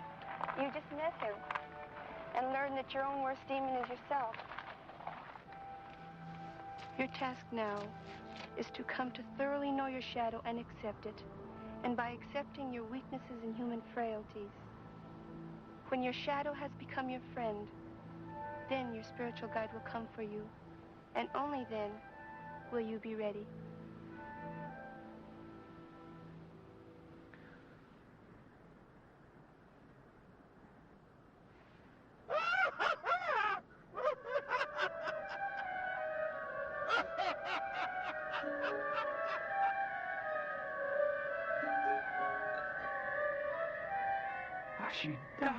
Grandfather, how is all of this happening to me?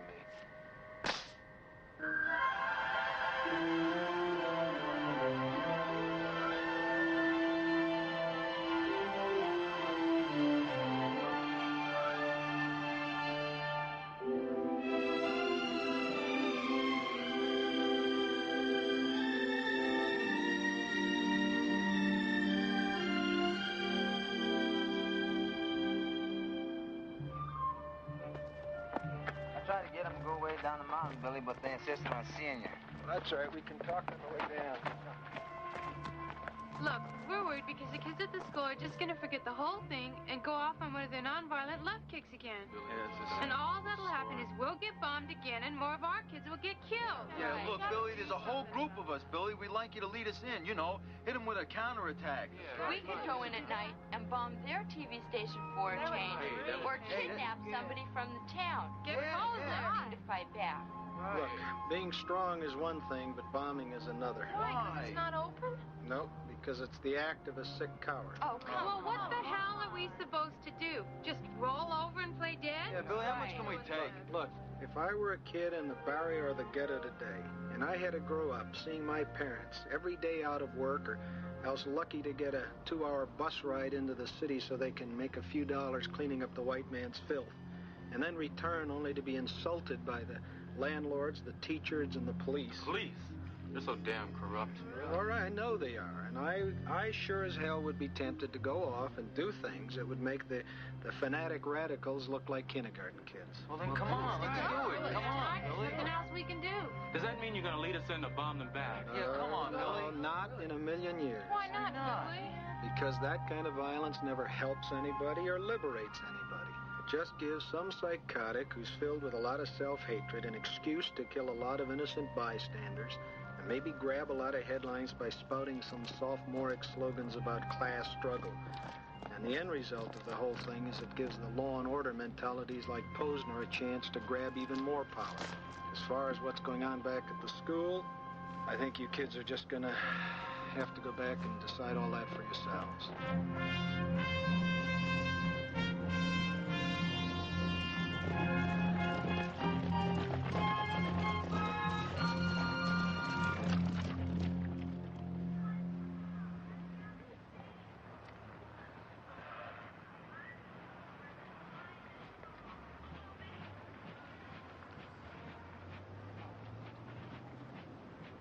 What the hell is that? Hell no, sir. Sounds like drums. Lieutenant, you better put the men out on alert. Sergeant, go out and see what the noise is.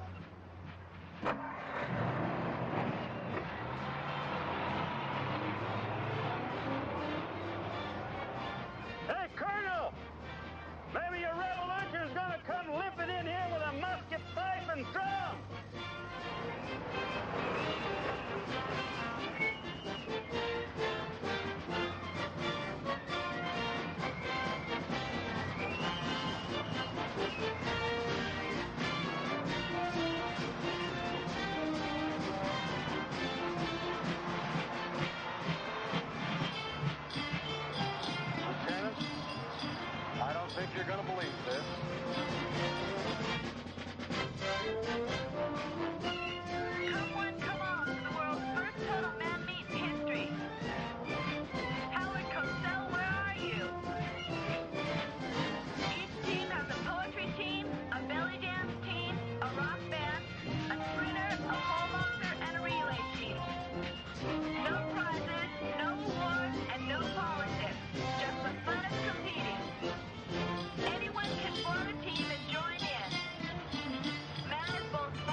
minute. Escort them. Attention all units. Attention all units. Be on the alert. This could be a clever diversionary tactic. All right, Cole, knock it off.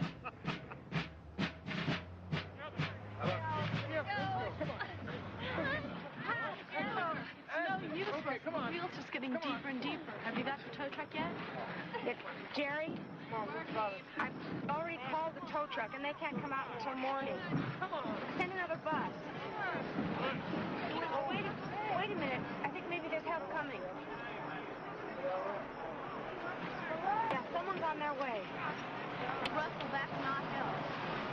Oh, Jerry, something funny's going on. Call the sheriff. I don't think so. Looks like too many of them. I would have been allowed. Just one tool when you can. Well. It ain't our candle-waving culture group. Cole, you got a little problem here, huh? Stop. Well, I'll tell you, while you're waiting for help, we'll provide you with a little culture, okay? Give me one of them bottles. Hey, come on now. That is a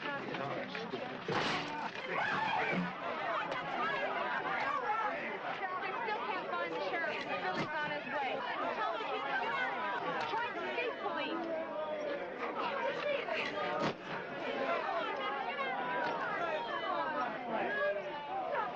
Looky here. Really big man, Jason, aren't you?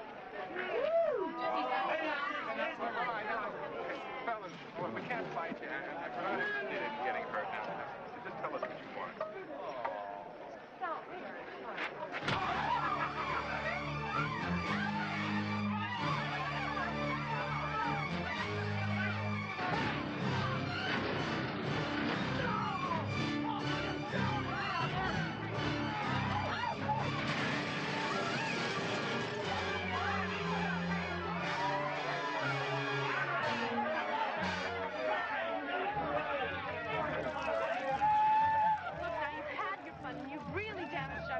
Now you don't need to burn it too. Please don't burn our bus.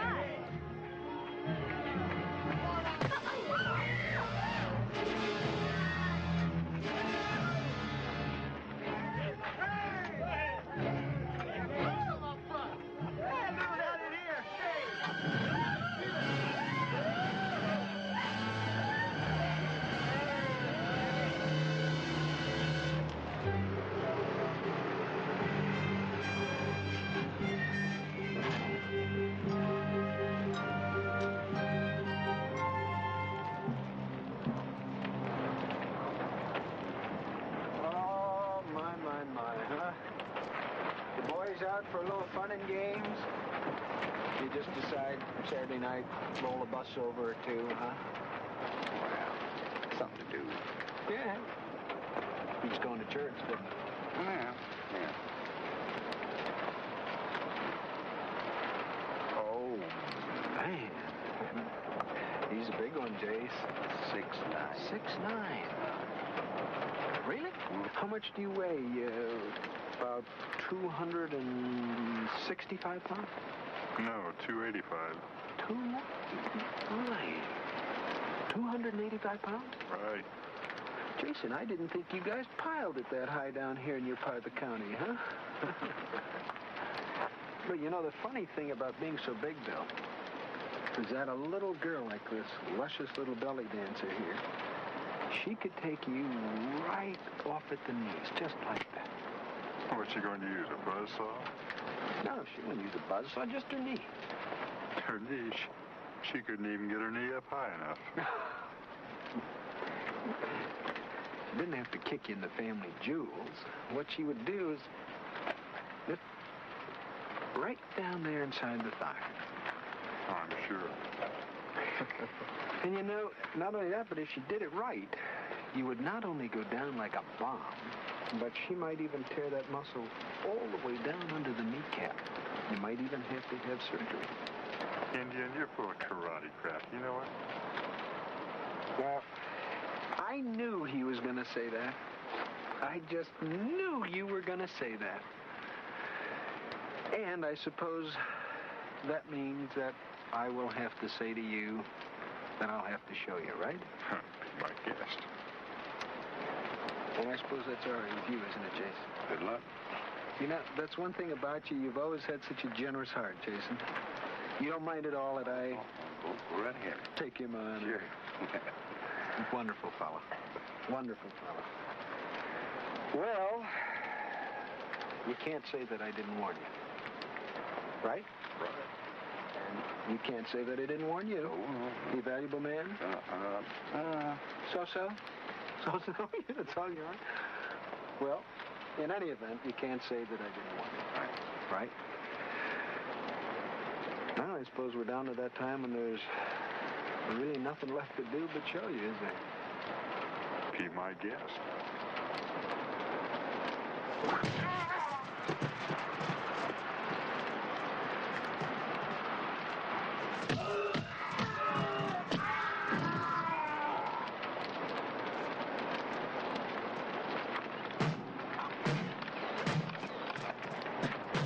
What do you think you're doing? Getting even. What do you mean getting even? This just puts you down to their level. What the hell do you call what you just did? Come on, Billy. Come on, you can debate your visions later.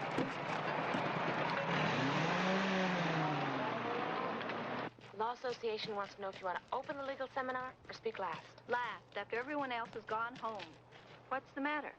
Look who they said would never leave his room.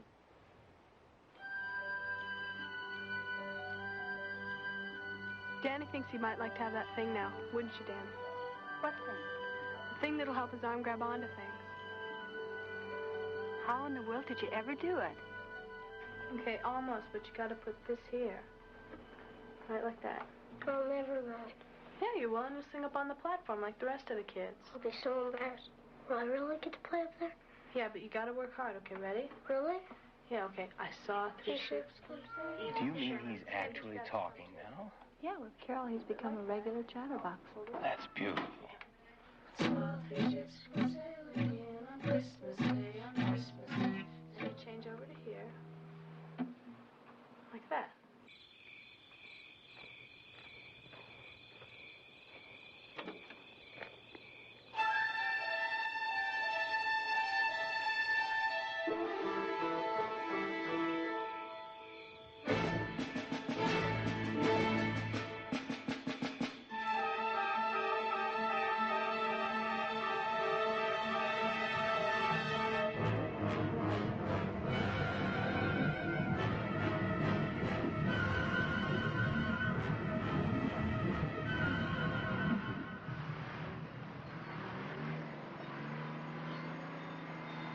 Well, Gene, I hope this is going to end your Indian legal rights seminar.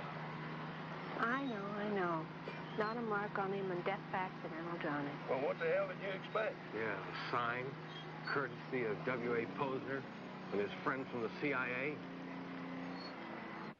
The mass confusion over really what are the Indian rights makes it impossible for even Indian lawyers to grasp the laws that are mostly aimed at depriving him of 13 million acres of prime real estate in the United States. Let us now look closely at how these committees control the entire Congress and the entire spending, so that 220 million people are totally controlled by the votes of 4 or 5 men. The traders are given a complete monopoly on the reservation by the Bureau. Prices are inflated, sometimes as much as 1,000%. And when the little money that these people have is gone, the traders extend credit to them at interest rates usually falling between 48 to 75% annually. And the BIA parading their sellout Indians around before the public as a camouflage refuse to throw the traders off the reservation or to even regulate or in any way control them. And you tell me why? The only possible reason must be kickbacks, tied in with the First National Bank and Mr. Posner's trust funds. These again regulated by the BIA. And the people that are going to be the ones that are suffering are my people, the people that are on the grassroots level. Not the tribal councilmen, not the fat tribal councilmen with their government or tribal cars, not them. And for years, since I was a little girl, I've seen this go on amongst our own people, graft and corruption. I call you brother. but I have my hand in your pocket. She calls me sister. She has a knife in my back. We talk about unity in the world and the government. Better start at home. Charity begins at home. And so in closing, please let us try and remember the overwhelming despair gnawing at every Indian and every other person in the United States, knowing that there is no longer any way he can directly affect the destiny of his country, and therefore he can no longer control his own life. You know, it's hard to believe that this country, which was started in a small corner of Virginia, where, even though the population was very small, God created such incredible people as James Monroe, James Madison, George Washington, Patrick Henry, George Wythe, Peyton Randolph, George Mason, the unbelievable Thomas Jefferson, and many, many others. The question now is whether that incredible spirit of those men which created this country is to be completely obliterated by the greed and corruption which exists at every conceivable political level, from the White House to the teeniest trading post on the Indian reservation. Do you know that one word, just one word, could change the entire course of the American Indian legal destiny and thereby change the destiny for all of us here? And that is the word honest. That one word could change this government of special interest groups back to the spirit of Thomas Jefferson and Patrick Henry, which is a government of the people. Jefferson summed it all up in one phrase. The entire art of government is being honest. To those of you who make peaceful evolution impossible, it is you and only you that will make violent revolution inevitable.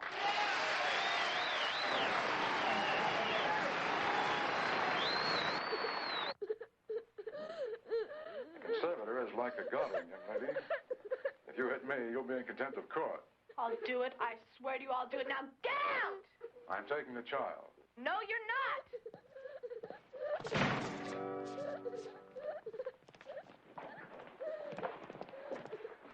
What the hell do you think you're doing? I haven't discharged this patient yet. We petition the court to name me as conservator. Normally, I am a peaceful man, Carl, but if he's not out of this room by the time I turn around, I'm throwing this vile, decaying dung heap right through that window. Now, you get him the hell out of here! Until the court does appoint you conservator, this is illegal, Harry, and you know it. Now, come on. Let's go down the hall and talk this over. Don't you worry, honey. We're going to get him back to the school, huh?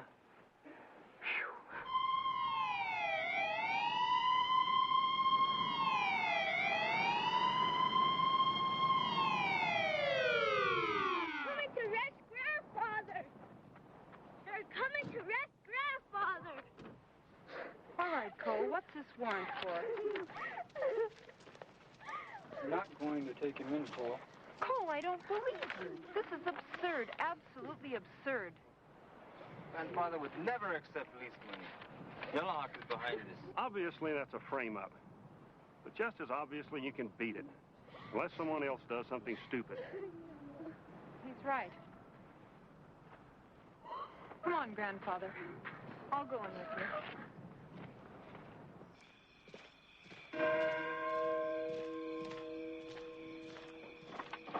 Hey, Blue Owl. It's me, Jake. Got a minute? What's up? Well, they asked me to come out here and see if maybe you want to come in for a little private talk. Maybe we can do something about the old man. Who's they? They just told us to come out here and see if you'd be interested in the deal. Yeah, that's all. They just want us to come and get you. You wouldn't be playing any games, would you? Now, look, if they don't want to hurt you, they'd have done it a long time ago. Yeah. What do you think? If it'll help. Yeah, why not? Well, Columbus took a chance, didn't he? There you go. Look what happened to the Indians.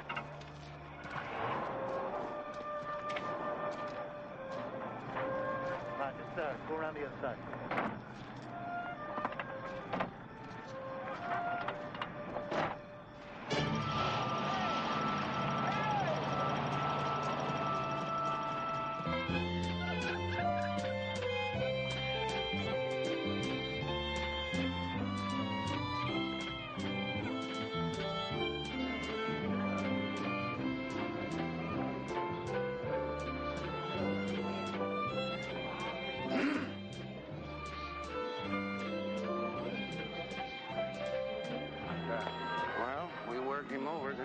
Him over again, but still no deal.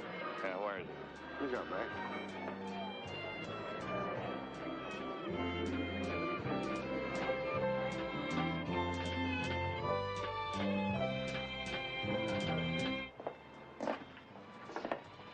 Well, now, what in the world happened to you, Blue Al?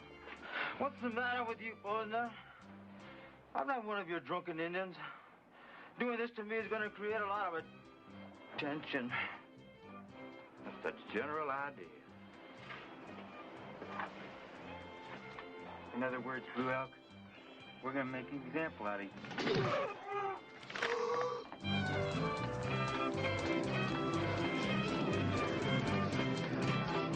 Ladies and gentlemen, we got a special attraction here tonight. Our good friend Blue Elk's gonna do an authentic Indian war dance for you, ain't you, boy? Little music there, Maestro. Let's get out of here.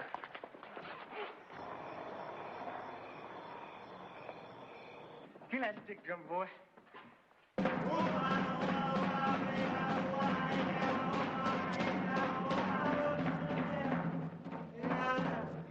That damn Indian ain't gonna dance, Stacy. Oh, he's gonna dance all right. Ain't you, boy? You gonna dance, ain't you, boy? Because if you don't dance, son, I'm gonna burn all the skin off the bottom of your feet.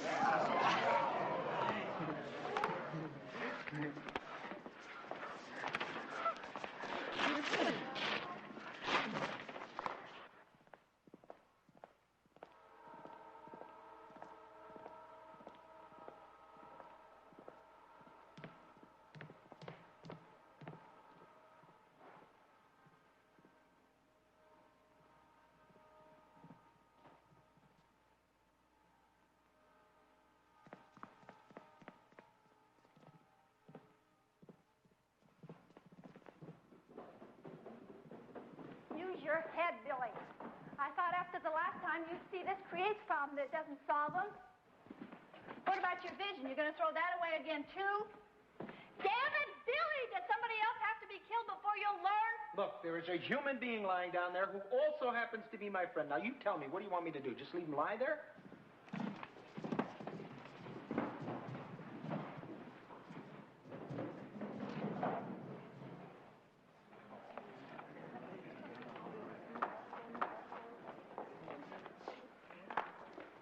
Oh, my God. Come on, honey. This is insane. Let's get out of here. Why? Tommy got theirs. I said no. Mrs. Clear, how could you do this? Dr. Elam, you're a dentist. You took an oath. Don't you dare turn away from me. Look at him. How could you possibly enjoy this?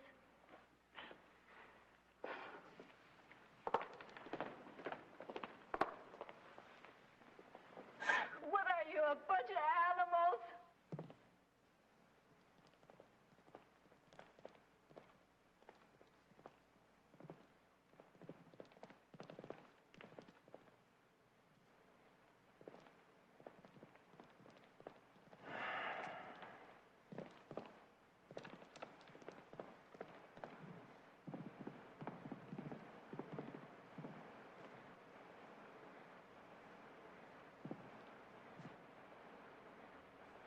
Oh, come on. You guys aren't going to really use all of these things now, are you? Try us. If you're giving me a choice, I would just as soon quietly walk out of here and go on home. Billy, stop it! Somebody stop it! What are you, insane? All we want to do is take our friend Blue Elk and quietly walk out of here. Not this time, Billy. Oh, Posner, for God's sake, there are witnesses, hundreds of them. He's not walking out of here. Well, if that's the way it's going to be, Buster, you're going to have to club me down first. Are you ready to do that? If I have to. Damn! Somebody get the police and hurry! Just your feet against all of this? Well, looks like we're just going to have to improvise. You know, I don't remember who it was, but somebody one time told me that if there's absolutely no way that you can get out of taking a terrible beating, the only intelligent thing for you to do is to try to get in the first place.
I dislocated it. Oh, come on, it's just separated. Quit bellowing like such a baby. I'll set it for you, Jane. Just bring it up. This part's gonna hurt you.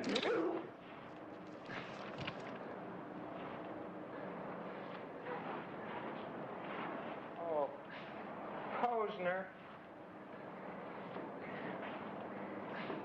Look, up until now, it has been just a couple of broken bones. So why don't you put the gun away and back off?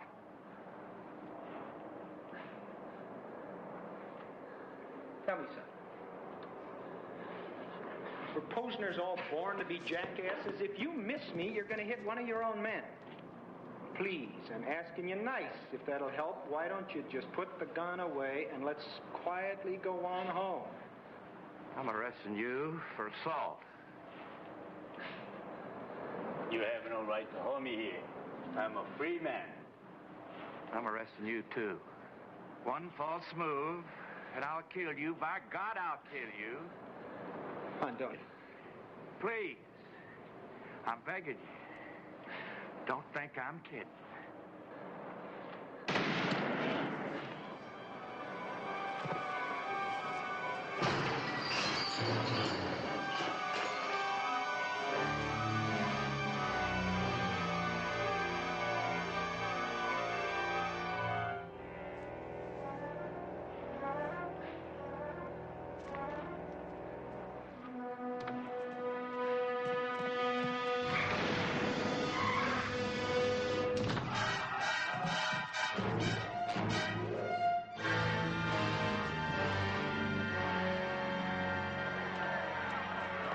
You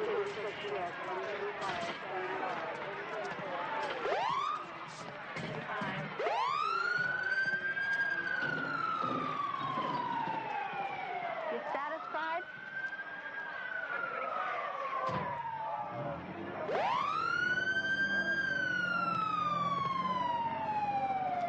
I'm taking you in, Billy. No, I can't let you do that, Cole. My God, man, when are you going to stop being a fool? If I let you take me in, we both know that would be a bullet in my head. Not while I'm around. Billy, I have to do this. No, Cole, I'm not going to let you take me.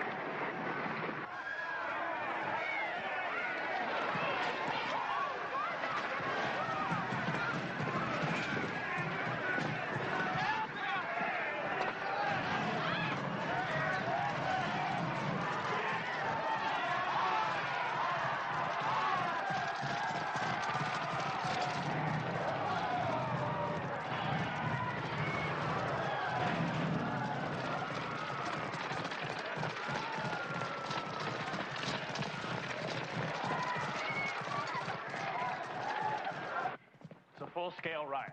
They want the Guard and the standby federal troops. Yeah? Who's screaming the loudest? You want them in alphabetical order? I heard Posner's been killed. Are you sure? Yes, sir. How? Billy Jack? Well, get him. I'm afraid we can't, sir. The whole world saw it. It was clearly self-defense. I said arrest him.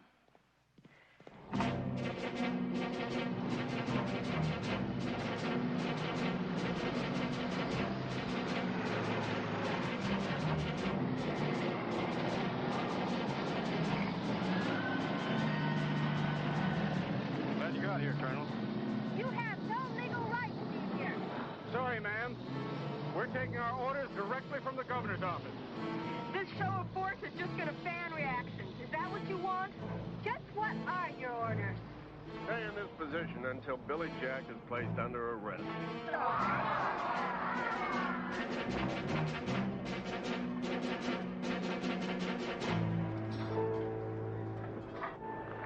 On top of everything else, now it starts to rain. I don't know, Billy. Maybe I should have listened and cut back on some of those exposés. You know what I think? No. I think that your refusal to stop those exposés and give advice is kind of a cop-out. Just what do you mean by that? Well, by not ever giving advice, you don't ever have the awesome responsibility of someone following advice and making a terrible mistake, maybe getting hurt. It's kind of a nice, safe way to do it. Are you accusing me of being afraid of responsibility? In some ways, yes. Why else didn't you speak up about the exposés? I mean, after Nixon resigned, why didn't you do something about it then? Because I thought the kids were doing the right thing. Your trouble is that you think everybody is pure of heart and gives a damn. What's that supposed to mean? Well, you think that all you have to do is bring all these injustices out in the open and everybody's going to rise up and do something about it. Look what happened to Kennedy after Chappaquiddick, or all the crooks with Nixon and Watergate. Things went right on. People forget. Come on. The hell with all that. The only important thing now is how can we get out of this mess without somebody getting hurt? I think you've got to try and slip out of here any way you can. It's funny. Last time you were the one who couldn't wait for me to surrender. It's not funny. It's totally different this time. They're going to kill you, Billy. How many kids were shot at that Kent State and all those other... What in the hell does that have to do with anything? It has everything to do with it. If they have to force their way in here looking for me, a lot of people are going to get hurt. Now look at who's the nonviolent one. Now, I'm not being nonviolent. I'm just trying to buy a little bit of time. Besides, they wouldn't dare hurt me now.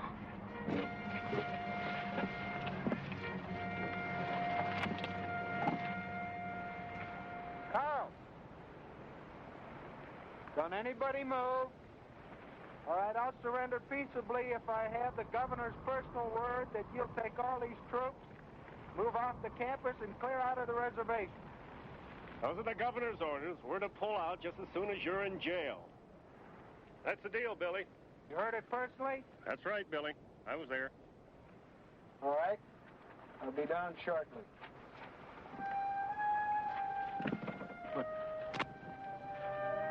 I came up here so fast I forgot to bring bullets.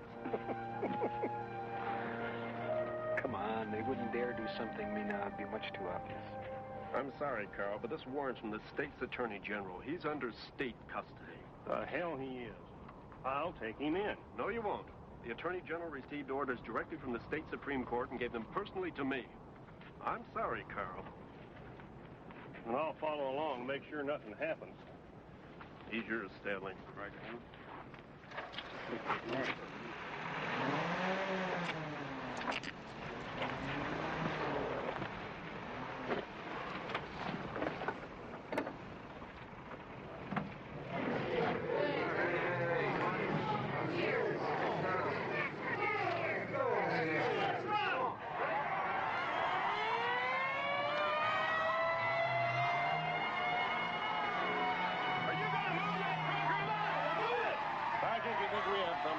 Something about this.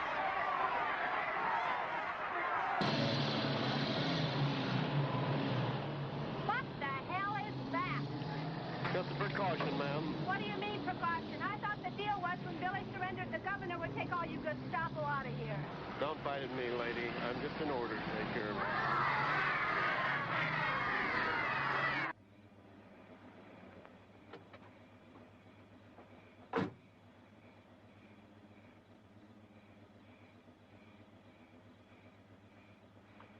All right, go ahead and take your leak.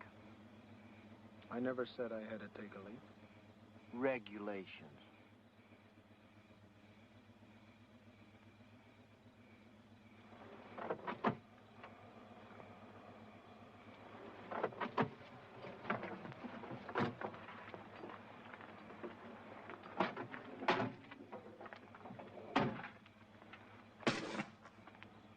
Pick it up. It may be dangerous out there in the dark.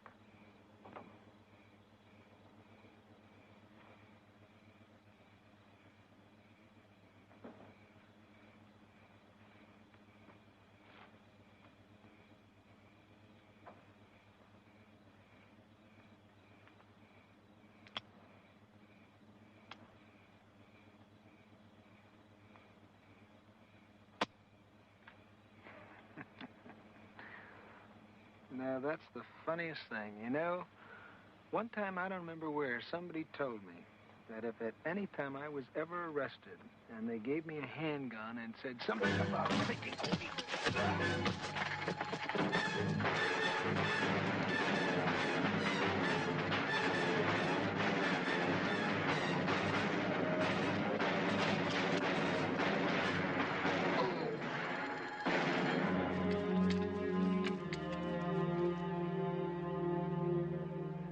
My God, man, do you realize what they will do to us?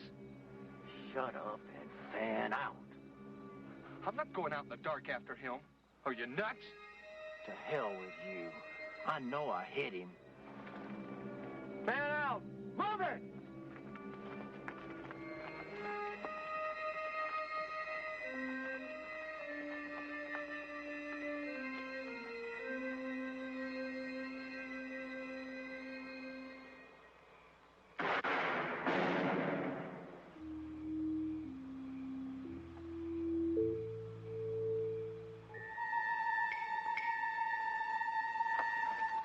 Sound and I tear out the windpipe.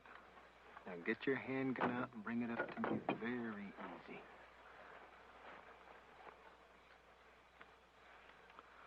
All right. I want the keys to these cuffs, the coil wire from this car, and the microphone. You understand? Real slow.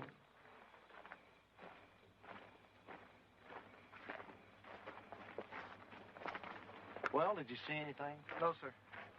Not a damn sign. Yes, there is. This looks like blood. Turn on the headlights, Ed. Swing it over here!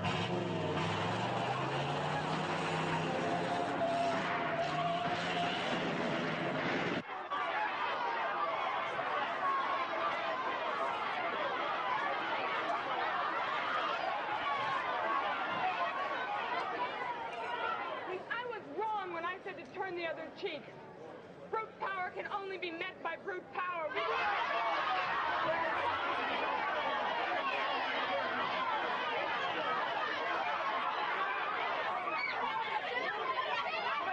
can bomb the dam, or even blast it.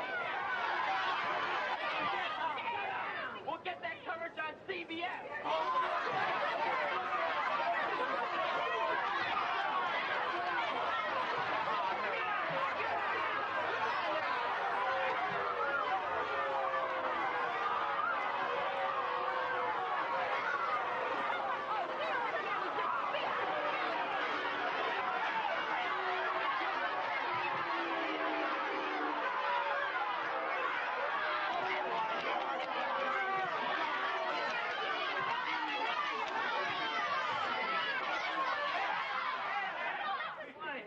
Now, Jean built this school without any help from us, and she does not need any help from us to rip it down. She can do just fine on her own if that's what she wants. I think she has a right to, voice an opinion on what she wants.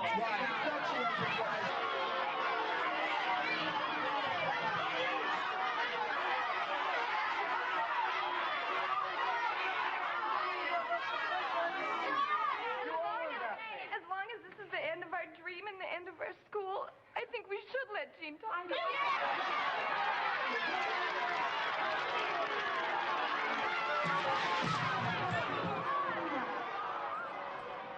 it, I'm mad!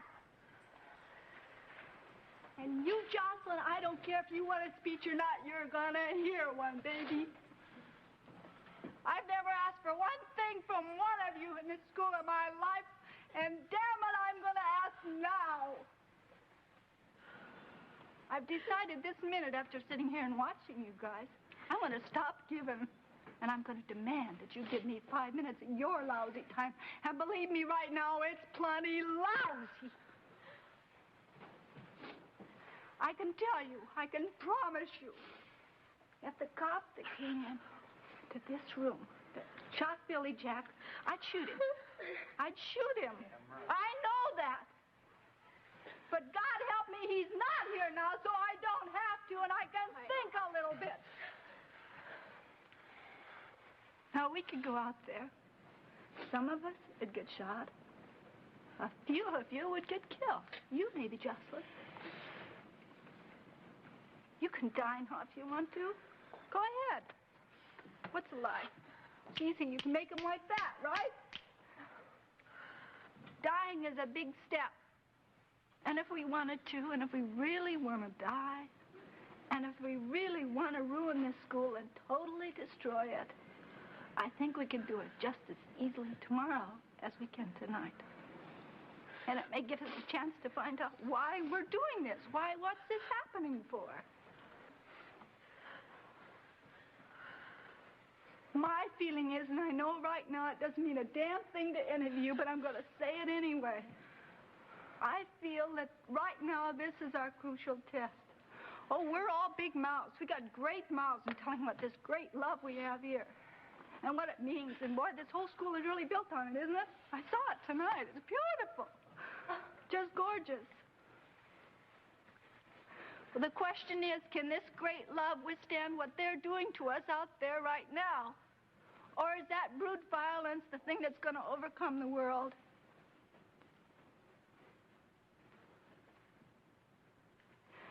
Now, you all know Danny. And you know the tremendous love and time Carol has put in to what everyone told us was an absolutely hopeless case. She has been working for over 1 month to try and teach him a song because he's wanted to come up here on this stage like you big guys, you big shots, and sing. Well, there may not be a platform here tomorrow. There may not be a school here tomorrow. You may not be here tomorrow. You may not be here tomorrow. Because you may decide to go out and get yourself shot. So I'm going to ask you one small favor. Can you give Danny his chance to be a big guy And I hope to God he doesn't turn out like some of you. So, Carol, Danny, would you please come up now? And please let him have his chance.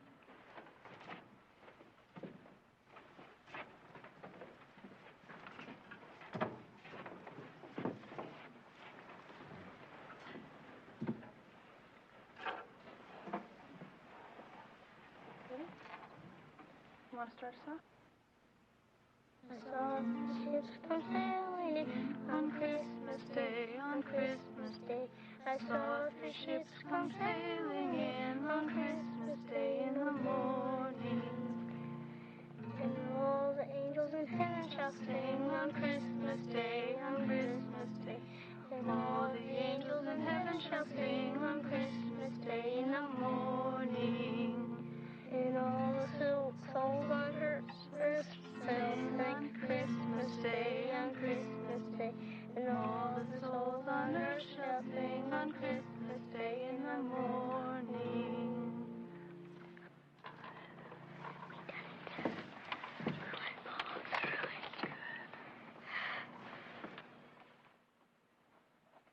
Thank you.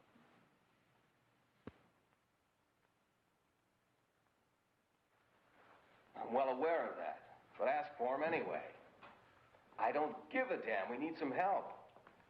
All right. Well, they won't pull out. We're trying to ask for federal marshals. Has anybody gotten through to the governor yet? Oh, Gene, I've been trying to get him all afternoon. No, he doesn't have time for a phone call. But look at him. He's acting like the Archangel Gabriel. So I pledge to you that while we will never provoke any confrontation... Damn you, liar! ...never surrender 1 square foot of this state to any lawless anarchists.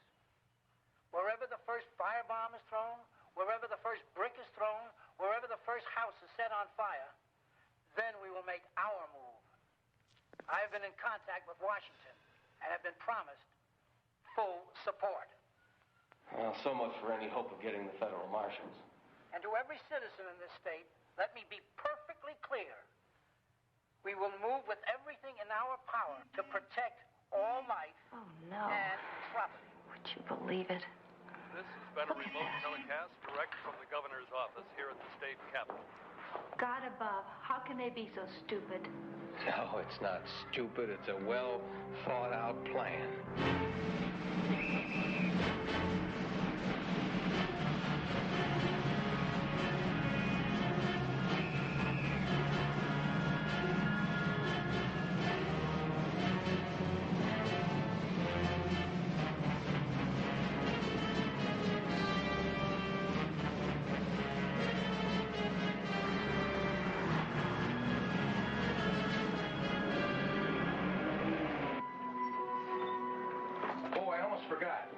Call Joe, tell him I won't be into work for 3 or 4 more months. Please be careful. Don't worry, for God's sakes. Why is Mom so upset? Well, she's just being silly, Danny. Now, give your old dad a hug. It's got to last me a couple days. The governor's office wants verification that radicals are pouring into the school from all over the state. Verified. Verified.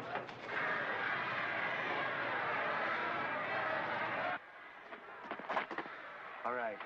Now, it's your job to cover the hill. Any kid comes up from the school, you warn him once. You fire a warning shot in the air, and then you shoot to kill. Now, they got snipers all over the place out there. Is that clear? Do you understand that? Does he really expect us to shoot college kids? You're damn right. Their snipers will hit you without batting an eye. Pardon me for sounding stupid, but what are we shooting them for?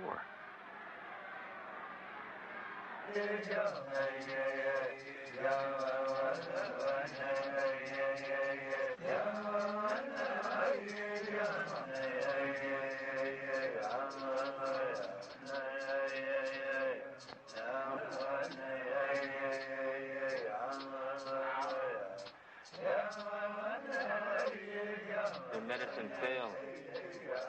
Those bullets are killing you.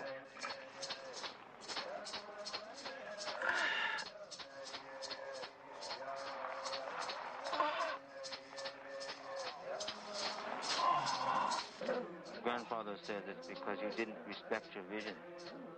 You acted the same way after it as you did before.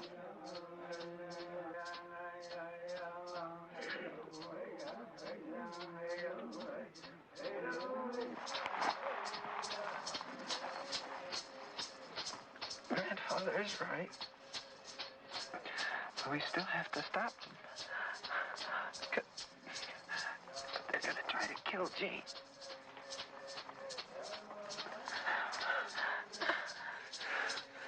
Will any of you help me? Please. I can't do it alone.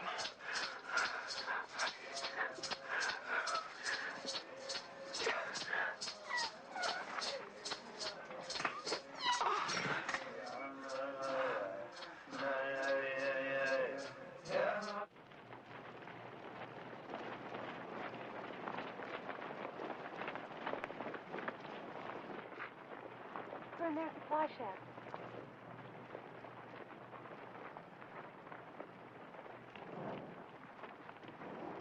The military has now You guys seen sealed off Danny? the school and the entire... Please, have any of you seen Danny? No. Yeah, I think I saw him run back towards the girls' dorm. Actually going on, or to communicate directly with anyone at the school. Has Danny come through here? You mean little Danny? Yes. Yeah, well, I think I saw him go down to the bonfire. Carol, you can't go down there. I have to. I have to find Danny. Carol, please.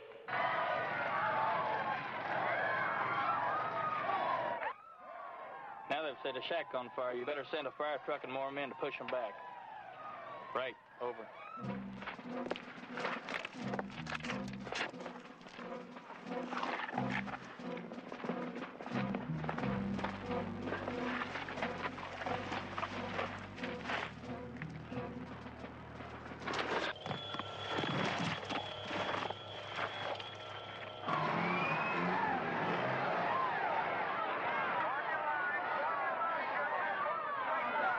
This is Jean Roberts at the Freedom School. I have urgent information that can stop all this. Tell the governor he's got to get on the phone now. Wasn't that a sniper? Sure looks like it. Well, why didn't you fire back? I'm not doing anything till I get my orders. Why don't you just go call an ambulance? Governor? Yes, any kind of statement from you will calm things down considerably. Would you please let me go out and tell them anything direct from you? If the students draw back and seal themselves in the dormitory, then I'll pull back the militia. If not, we'll stop this at all costs. Well, you pull back your militia and I'll get the kids inside. God above, at least give me that chance.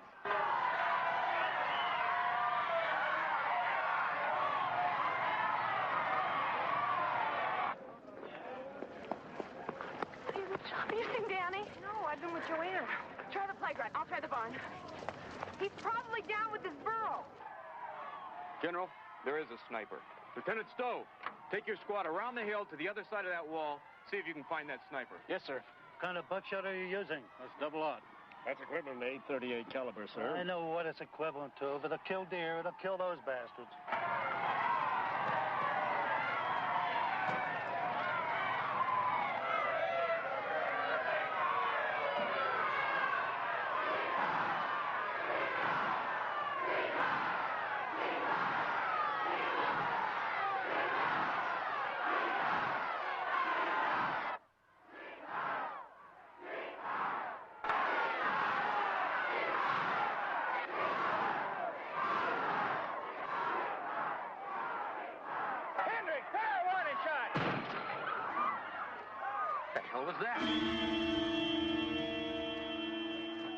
Sniper. He's firing at us.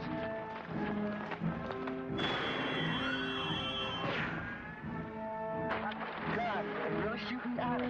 There's a Sergeant Kidd at the north wall. He's fired on by a sniper. One man's been hit. Over. They're firing all sides, sir. Damn it, the hell return fire. All state troopers. All away.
Chester. Down into the crowd. Now.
Under authority of the Treaty of 1868, I am arresting you for being illegally on Indian land. If you resist, or if you want to continue this senseless slaughter of these unarmed students who are here under our protection, then you'll have to shoot your way through us. This is a monumental step you're taking. You give us no other choice. If this country must have another civil war, then let us start here. How is he doing?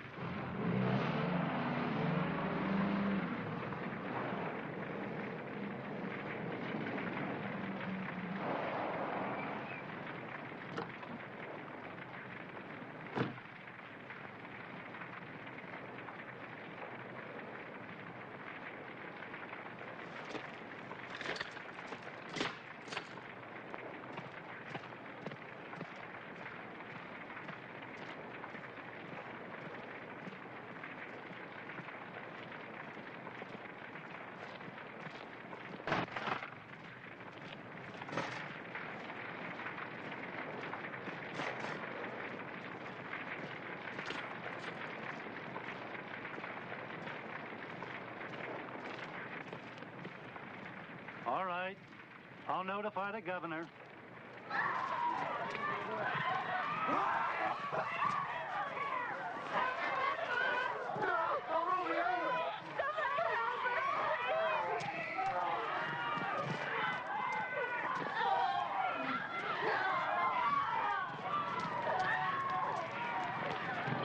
Now we're pulling out. You should have been here tonight, old buddy. We got a couple of them.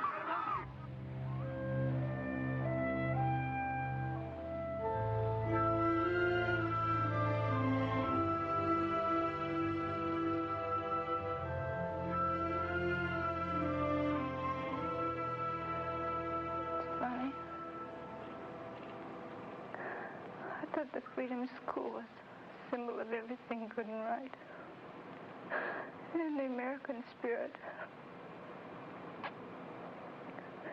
We had kids of different races, ideologies, religions, all living and working together in peace and harmony.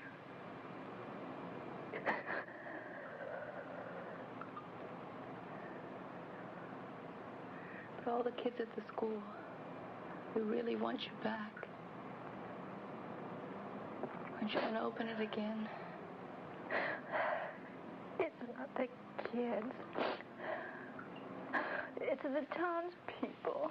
They not only supported the shooting, but if you can believe it, they were actually happy about it.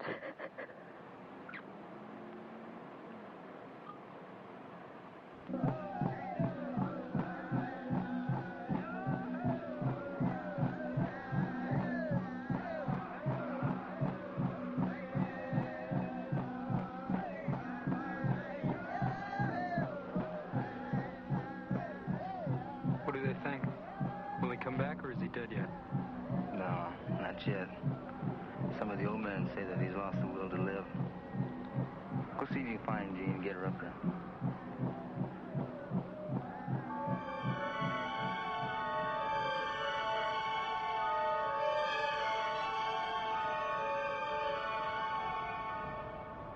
You have not learned enough to come over to this side permanently.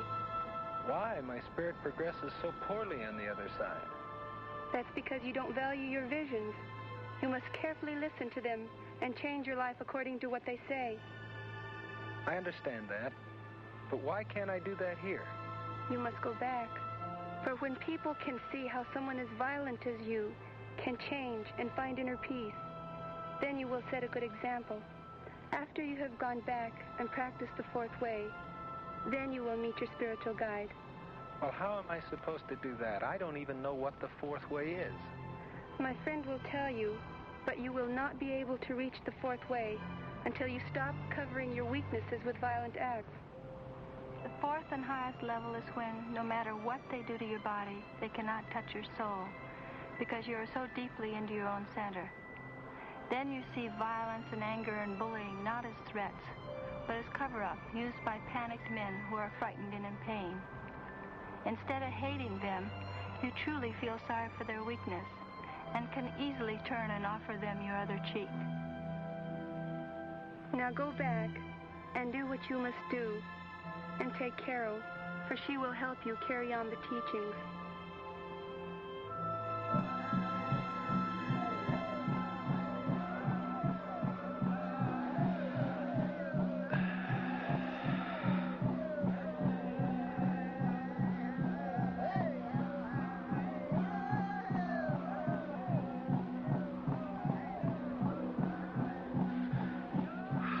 Kids. I don't know. I haven't been back there yet. What do you mean you haven't been back there? You mean you haven't been back to the school? Why not?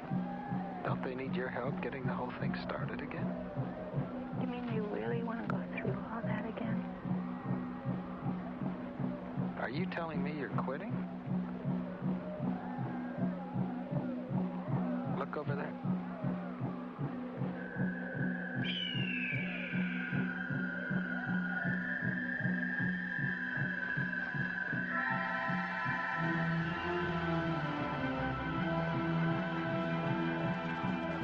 Well, that's a strong sign. That doesn't change your mind at all?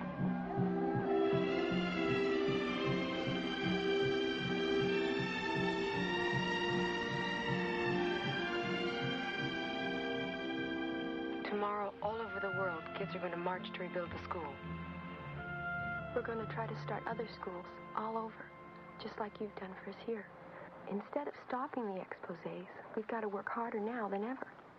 With Ford and Rockefeller, nothing will really change. Everyone suddenly forgot about all the urgent reforms. So we've got to keep on fighting until those reforms really happen. We've all decided, everybody, we're going to dedicate the march to you. Please come in.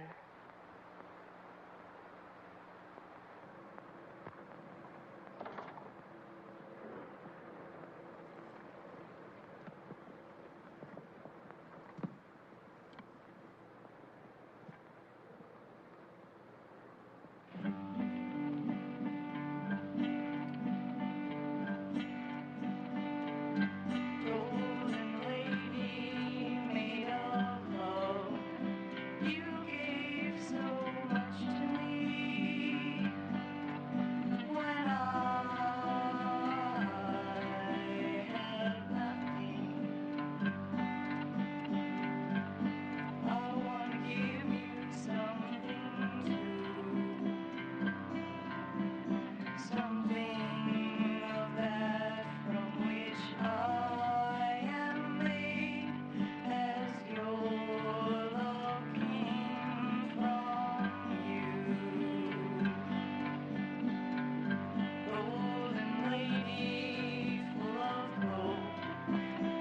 show.